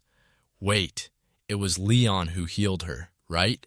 Leon begged for permission so he could double-check everything with magic one last time. He grinned and proudly said everything's finally back to normal. No problems left. The princess lit up at the news and thanked him like it was the happiest victory of all. That's the exact smile Leon had been chasing, and now he finally got it. He couldn't help but beam. He actually managed to protect it. From here, Martine just has to eat right, move her body a bit every day, and her strength will crawl back. Then she can head to Leon's place again. Or Leon could come here to see her. Martine knew Leon was the one who healed her, but she was baffled she'd never heard that recovery magic could cure sickness at all. Leon leaned toward the king and murmured, figuring out exactly how much he was allowed to say. Ever since Martine was the one who felt the blast of his magic, Alexis is convinced he doesn't have to bother hiding it anymore. And since she's royalty, she should have already mastered the art of keeping secrets, so this shouldn't be an issue. Leon agreed. Tell Martine to her face, Leon's magic is on a whole other level, way beyond most people, because just like she saw, he can heal illnesses with recovery magic. And yeah, he can tap every elemental magic power on the planet. That hit her like a wrecking ball, and she couldn't stop asking if he really was an apostle. Leon shot it down fast. Just use them all, somehow it'll work out. He swears it all comes down to two things, his wild imagination and the mana he's carrying. The sharper the image, the more efficiently his mana flows, and even though he can't explain it, every time he uses mana, it somehow ramps up. He's convinced it's already dozens of times bigger than anything everyone else has. She could cure her illness because of this mana, and because she dared to imagine a way forward. Martin's baffled because imagination sounds like a mystery to him, but Leon shrugs and says, "You can't really explain it here. You need the background first." Martin shoots a question, "Do I already know this?" Then she grins at him and tells him to drop what she said. Even royalty wouldn't have it. So, the fact that someone like him, just a commoner, somehow knows it would freak anybody out. He thought that showing off every single attribute meant he'd finally exposed every secret, but nope, the biggest secret of all still hides in the shadows. He's not just someone, he's been reincarnated, and that changes everything. That secret is the one thing he absolutely can't risk getting out, because if they find out, they'll swear he's demon-possessed. For now, he has to scramble for a cover story, just in case the truth ever comes up. Martina grabs his attention and asks, "Can you teach me recovery magic too?" Because she's determined to heal the sick no matter what. Alexis figures it's not such a bad call because Martin's mana sits at level 5, and he's got the recovery attribute on top of it. No saving her life doesn't change a thing. You still can't let some common outsider get anywhere near the princess. But the second someone asked if he'd do it, he didn't hesitate, he agreed, but admitted it might fail anyway, because the mana capacity gap could wreck everything. But if he can teach her that imagination he talked about, then maybe, just maybe, there's hope, right? Leon didn't buy the idea that it was impossible, so Martin made the call, and now he was fully depending on him. Leon nodded, and man, the truth is, that smile totally breaks him straight up, makes him want to do anything for her. Since this lesson couldn't happen in the palace, Alexis pushed the idea of doing it instead at Richard's estate. Wouldn't it scream, "Something's up," if Lady Martine showed up at the estate again and again with no real reason? So the king cooked up a plan he'd use Catherine as the perfect cover story. Richard nodded along. Yeah, his wife Catherine was insanely good at healing magic. But then he snapped. Why wouldn't she step into the palace and help from there? Alexis asks Leon to be her attendant, convinced that a woman having a male escort isn't weird. as long as she gets the personal service, and somehow, before Leon even realizes it, he's been dragged into going straight to the palace. And right after that, Leon will storm into the palace as Catherine's attendant, then start training Martine in magic. He can't wait for the lessons to start the moment Martine gets her strength back. All right then, here's what happens next. They huddle close and talk about it in hushed whispers. Richard yanked the door open and stepped inside to deliver the message to the servant. The royal guards saw it happen and realized it was done. The royal guards and Martins hurried inside, their faces etched with worry. Pushing the moment forward, he demanded answers about their master. The king waved it all off with a grin, saying, "Don't worry, Master Sam Huan's treatment worked." And the princess was fully recovered, no questions asked. The servant rushed to the princess's room, fretting and asking if she was really okay to sit up this soon, while Martine shot back an apology for putting them through all that worry. And she insisted she was totally fine now, like that whole nightmare of suffering had just been a bad dream. Then she pointed straight at Master Sung Huan, the apothecary, standing right here as the reason. Right here, she can't thank him enough. Sung Huan bows tells the princess her words are far too kind. Right then, the servant bowed and thanked the apothecary with all their heart. Sun Huan leans in, makes a quick excuse, and tells the king it's time to move on to the next patient. The king looked him in the eye, praised his skills as the rumors swore they'd be true, and slapped a box into his hands as payment. The two bowed low, then parted ways and said their goodbyes. After Leon stopped in the forest, Roger stepped forward and greeted him politely. The moment he climbed into the carriage, exhaustion hit him like a wave, and then Roger clapped him on the back, praised his work, and asked if they could turn around and head back to the ducal estate now. Leon leaned toward the window, took one look out, and let out a huge sigh of relief. Meanwhile, Roger was still busy hammering out his schedule. Weeks slid by since Lady Martine's illness was finally crushed, and she was cured in the royal capital. When Leon finally got back home, he jumped into chores like always, lending a hand around the house then. When he had free time, he slipped off to the forest to practice his magic. He clocked the days, hammered his body to level up his physical strength, and that brutal grind was exactly the kind of challenge he'd been craving. One day, he got word that Lady Martine's health was bouncing back strong, recovering without a hitch. And now, he's charging toward the royal palace with Lady Catherine, ready to teach her magic, and she's absolutely thrilled to be honored enough to go with him. And Leon asked if he'd teach her magic too, but he had no clue whether it would actually help Lady Catherine. Catherine told him, "Don't play it humble," because he'd already cured Alban and the princess's illness, no joke. He was downright incredible. That's why she couldn't wait for today. Leon thanked her, and the glare hit so hard it felt like it was burning her eyes. In the reception hall of the Rathsrazia castle, Catherine stepped up, smiled politely, and greeted the king and the princess. She let out a breath of relief. The moment she saw the princess was completely back to normal. Then Martine rushed over, thanked her, and apologized for the worry she'd caused. The king swept in, threw out a full apology to everyone, and ordered the crowd to scatter Catherine. Even bowed her head and apologized too. And he broke it down. Healing magic is tied straight to human life, so you've got to crush any chance of wrong info spreading. The servant's eyes widened, and he but flashed a nervous grin when Catherine politely asked them to finally hear what was going on. Then she marched straight to the king and told him Leon was really an assistant too, pushing for permission to keep Leon there, asking if Alexis would let him stay. The king nodded, then commanded everyone to clear out.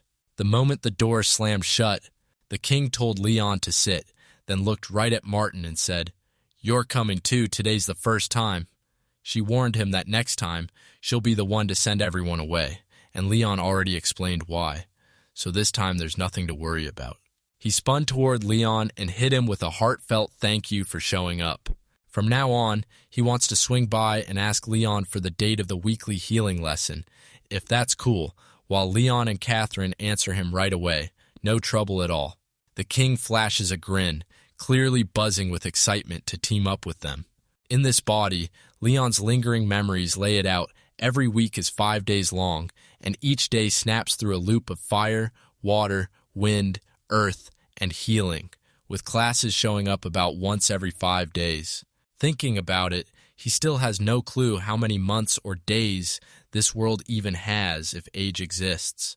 Then a year has to be split up somehow, but the king gave him the green light to start the lesson right away, then leaned in and asked if he could also sit in on today's class. Leon slams his answer into the air and kicks off the lesson right after. First, he fires the question at everyone. Do they realize they can choke their magic use just by imagining it? Martin heard this. If you want magic to work, you've got to visualize it crystal clear, but she'd never heard a tale like that, and the king hadn't either. When Leon pressed them, asking why their wounds sealed up thanks to healing magic, Maureen stared at the mess and blurted, "Did I screw this up with my magic?" while everyone else stood there totally lost. Leon snapped back, saying, "Even if you don't use magic, wounds still heal," and asked if the princess always patches up wounds with magic, so Martina shot back, "Yep," insisting she's barely ever hurt. Leon leaned in and told the princess, "Remember, this wounds can heal even without magic. Magic helps with all that, so first, she'll grasp how natural healing really works. If she pulls that off, she'll immediately feel her magic power draining away." And just like that, he laid out how natural healing worked, at least as far as he understood it. And even with his shaky knowledge, it would slash magic use way harder than knowing absolutely nothing. But somehow, every single one of them looks utterly stunned. Those two girls reluctantly nod along like, "Yeah, we kind of get it." And Leon goes, "All right then, let's try it and really understand." He snatched a knife from the king and he clung to hope it would heal fast. Then he sliced his index finger with a quick, careful cut and ordered Martine to try and patch it up. She had to lock in her image and pour magic into it. The princess shut her eyes and zeroed in. He steadied himself before he dared to cast healing magic on his wounds. To her total shock, the wounds sealed up completely like nothing had happened at all, nothing like the healing she'd ever used before. Usually, she'd only get one shot, but right now it feels like she's got 4 more ready in her hands. And then it's Catherine's turn. She shut her eyes, steadied her focus, and healed his wound, and then her jaw dropped when it worked the exact same way as before. For now, Leon's hunch is dead on only one problem. He never expected training someone from total zero to be this brutal. So maybe he should slow down and stop trying to grab too much at once for his sake and Lady Martine's. And with that, he wrapped up the session for the day, grinning because he'd earned their approval and respect. The princess lets out a heavy sigh and tells him to stop playing it so formal. Then she told him, "Call me by my name, no Sama, since he's the teacher, so he should just call her Leon." Leon shot her down, telling her it was already too much to demand she call him by his given name, and insisting they go back to how it was before, while Martine just figures it can't be helped. He helped, but she's not done. Now she's determined to get even closer from here on out. Oh no, Leon's knees went weak the second that smile hit him. Alexis leans in and asks, "So, your imagination doesn't just heal, what else can it do?" When Leon nods, the king immediately snaps, "Then teach me fire magic too."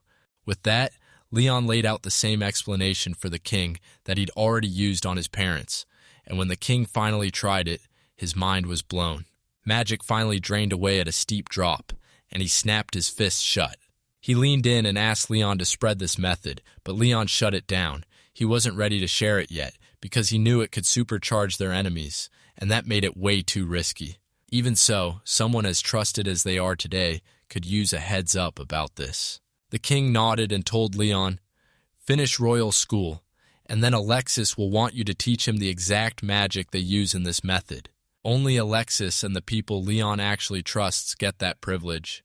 Leon can't promise it for sure yet, because it's still a long way off, but when the day finally hits, he's ready to make it happen." The king lit up with relief and ordered everyone to keep it secret until that day didn't. He'd just say it's still a long way off, but not really that far. Leon didn't get it at all. He figured enrollment to graduation was 5 years, so to him, that was a long way off. The king dropped a bombshell every winter. The royal school holds a graduation exam for every student, and if Leon clears it, he graduates that same year. Most kids take 3 or 4 years, but Leon had heard a rumor that a few managed to finish in just 1. Leon reckons he can graduate in a single year, so tell me, did he just overestimate Leon? Anyway, Alexis can line up tons of new job chances for Leon, so Leon has to bring his A game and do everything he can. Next, Alexis snapped back. His wife and Martin's twin brother wanted to thank Leon, and they were asking if he'd meet them first, just as an introduction, since they already know what he can do, so there's nothing to worry about. Leon doesn't mind running into them at all. After all, the king already piled on plenty of thanks and basically told him to take it without needing to say it out loud. That's what gets me. What he handed Leon is something you can't really touch, and it hits even harder for Leon's wife, who was fired up about picking it out after Leon thanked him. And Alexis didn't just thank him, she barked orders for Himto to slip back into his servant role for a minute, because she was about to summon someone. After a while, it finally happens right when you think nothing will change. Elizabeth, the very first queen, and Stephen, the first prince, rode in and arrived. Catherine finally stepped up and greeted the first queen, and the whole room seemed to hold its breath. Elizabeth snapped at the servant to get out as soon as they were done hauling everything in. As the door slammed shut, Leon shot to his feet to greet the queen and introduce himself, and the moment she saw him, the queen lit up with pure joy. This was exactly who she'd been hoping to meet. Then she told the two to drop the formality and just sit there, while Leon's jaw nearly hit the floor. And that's not all. These are the thank you gifts they hand you for saving Martin's life. She can't thank him enough, so she bows to him with respect. Then Leon panics and shouts at her to raise her head. Then, with perfect manners, he said it was an honor to serve, and he'd gladly accept Her Majesty the Queen's kind words, and the Queen couldn't help but smile when she heard that. And it hit him. He suddenly remembered. Since Alexis and the others keep calling him by name, could he finally return the favor and call her the same way Stephen wanted that too? Leon agreed, still baffled why the royal family here always seems to play these strange little games. All right, Elizabeth will bring them in, one after another, hands him gifts packed with gratitude, and every single one she picked with her whole heart. Seriously, she did all of them. No way, not all of these. He stared straight at the king, but Alexis snapped her gaze away like she wouldn't give him the satisfaction. No way the king's getting bossed around by his own wife, right? And now, boom, everyone stopped looking at Leon. No one can shut this down, so tell me, what's he gonna do next? After the queen finished unveiling every gift, the king leaned in and told Catherine that Elizabeth sent them to thank her for the magic lessons, then asked if she'd please return them to the duke's residence. Catherine nodded, agreed to set him up with a room in the mansion, and promised they'd stash everything there with extreme care. All right, they shut it down for today. Call it a day, and I'll see you next week. Back at the Townsend estate, Leon leans in and asks Roger about if all of this was that amazing. By the time Leon finally stopped feeling weird about commuting to the royal palace for magic lessons, Lady Martine sent him a tea party invitation, supposedly for Lady Elizabeth and Lady Catherine too, but the twist is brutal. It's really a private tea date just between Lady Martine and him, cut off from the others. He can't stop wondering why it's only the two of them. He had zero chance to say no to that invitation, and then the day finally arrives. The princess leaned in and thanked him for showing up today. She desperately wanted to talk with him slow, private, and just the two of them. She was over the moon today, and Leon felt the exact same way. He was thrilled and truly honored to say it like this. Martin told him to chill out so she could slide closer, but she's a princess, so the rules don't just bend for anyone. Even with everything riding on it, Leon still gets shaky in the royal palace. Martine tells him, "Don't worry, like it'll calm the storm." Because nobody's listening to them right now, she just can't help it. She needs to close the distance to him. When it was just the two of them, he insisted that he couldn't be addressed with honorifics. Leon nodded along and shot back, "Wait, are you my age?" The princess smiled and confirmed it, same age, same class, and she couldn't wait for him to step into school. Leon grinned, convinced he'd make a huge entrance the second he stepped into school, just not in a good way.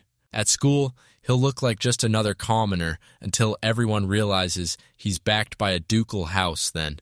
When graduation hits, he'll prove he's got the whole noble package and step right into the spotlight. Doesn't he always steal the show? At the royal school, he proposed that they act like it was their first time meeting right in front of Martina and Prince Stefan. And when Martina agreed, she admitted she'd feel totally lonely without being able to talk to him. So she jumped at the chance to set up an instant way for them to get acquainted. Since enrollment isn't for a while, she'll mull it over for now. She just knew he'd ace it. He knows a ton of stuff, and couldn't shake the feeling he was hiding something big. She's not trying to shove the truth out of him, but she can feel his pain choking him every time he won't say it. When he healed her, she tried to ask why he knew all that. Then for a split second, his face crumpled with sadness and pain. Leon's convinced it was real, and even now just thinking about Japan tears him up. Back when he was a kid, he clung to memories of his family and little things from Japan he still sees in everyday moments. Then reality hits. That was the last time he'll ever meet them or his old friends. And now he can't even talk to anyone. Martin has no clue what kind of weight he's hauling, but she listens anyway and accepts every bit of it, and if it's the kind of secret you're not supposed to spill, she'll never, ever let it slip. That is if he could actually trust her. With that in mind, Leon clenched his jaw and decided to come clean. No more lies. By showing that he's carrying memories from another world. Far, far away, so far she could stare at it from here and still never, ever reach it in her entire lifetime. He wasn't the same person anymore. He was something totally different, and it was obvious. Was born in that country, grew up there until he was fully grown, and then bam, died in a freak accident. Then he snapped his eyes open and boom. An 8-year-old Leon stared back from this world, carrying the knowledge he'd stolen from his past life. The world just flipped upside down.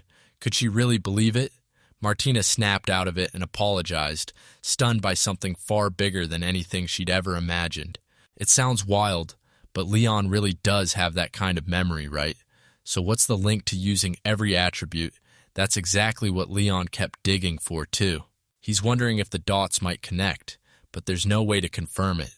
When they asked if he wasn't the apostle, he shot back that he wasn't.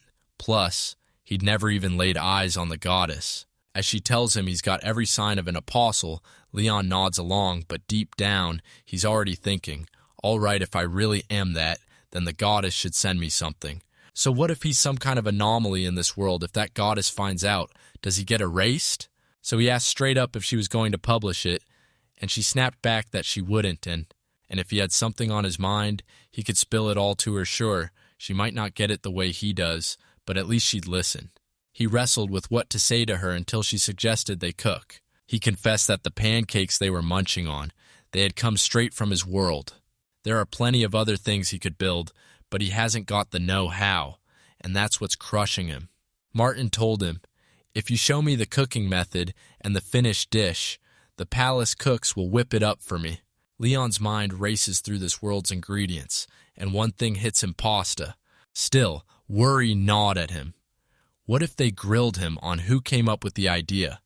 Martin brushed it off fast, saying it was no big deal because she was a princess. And when someone asked what she wanted to write, she yanked the bell to summon a servant, and one of the royal guards handed them pen and paper, while Leon, who's been at this for over a year, has been stuck on the same thought lately. His mind and body finally feel in sync again, yet his personality didn't change. It's like he quietly slid backward in age. Lately, it's like he stopped feeling any discomfort at all, because at 9 years old, something's definitely changed. Lately, he's been catching himself thinking Martine is downright cute, like the opposite sex kind of cute, and it's not just that he also genuinely respects a ton of things about her. Back when he cooked pasta with his mom as a kid, he only remembered the basics: flour, oil, eggs, and salt. He can't pin it down, but he swears it was around 4 scoops of flour, 1 egg, and a pinch of salt. Then he figures the oil was light too, like maybe half a spoonful. Then he wrote down the procedure: mix everything, knead it hard, shape it into dough, roll it thin and even, dust it with flour, fold it up, and slice it into skinny, uniform strips. After that, he let the dough rest so it wouldn't dry out. then boiled the whole batch in a big pot of salted water. For now, he's aiming to boil it for about 5 minutes, tweaking the timing based on how wide and thick the pasta is. Then he slathers on the sauce and yeah, it'll likely come out a bit thick and chewy, so a tomato or cream sauce is the move. This season's got fresh tomatoes, so he's going straight for a rich tomato sauce. Cook up a tomato sauce with bacon and chicken, then toss it with the pasta. Boom, you're done. It's pretty unclear, but a top-tier chef could probably pull it off and make it work. And just like that, he thrust it into the princess's hands. We had to tell him the next tea party would be a chance to taste this dish. A week later, they finally served the pasta, and it looked so mouth-watering you could practically smell the heaven in it. The princess leaned in and reminded him to drop the honorifics, and even if folks were standing right there, she still wanted them to talk like this. Leon said it might be tough for now, but nobody knows what the future is going to bring. Right now, they need to eat like immediately. Speaking of which, this time the chef was absolutely buzzing about his new recipe. He practically couldn't wait to serve it, so Martin was pumped right along with him. It's the first time she's tasted this. She insisted on sharing the shock with Leon. And right then, they dug in Leon leaning in close, coaching her step by step on how to eat it. In a single bite, Leon knew this was so good, it hit like lightning. It hits you like tomato tang, but then salt and herbs swoop in to balance it perfectly, totally new to what he's used to, and somehow still wildly, ridiculously delicious. The princess couldn't believe how delicious it was. She was completely blown away. And he still couldn't wrap his head around it. She was actually eating a dish from his old world. After they finish eating, the princess leans in and asks if he can recreate any more recipes. He starts flipping through every simple dish he can imagine, both from this world and the one he remembers. But then reality hits there. Just aren't many. The princess snapped at him to do his best to remember it. But truth is, even with her reminders, he barely made any of it himself. If there were seasonings like soy sauce or miso, he could have dreamed up 100 more dishes, yet in the commoner's district he'd never seen or even heard of them, which only made one thought burn hotter: the nobles must be hiding them. He leans in and asks the princess if this world has any seasonings like soy sauce or miso. She'd never heard of them, but she swore she'd track the chef and her father down, because Leon told her they're made from beans, soybeans. Martin can't shake the feeling. The king might know about it like some secret treasure locked away in a distant land, because if it even exists, Leon's ready to claim it, no matter the price. And yeah, he's got his eyes set on that country, no matter what. All right, Martin's going to bring it up before their next lesson right on time. But after just a week, the princess hit him with the worst news. Nobody knew anything about it at all, right up until the story ended at chapter 19. Thanks for watching, guys. I hope you love this manga, and have a great day.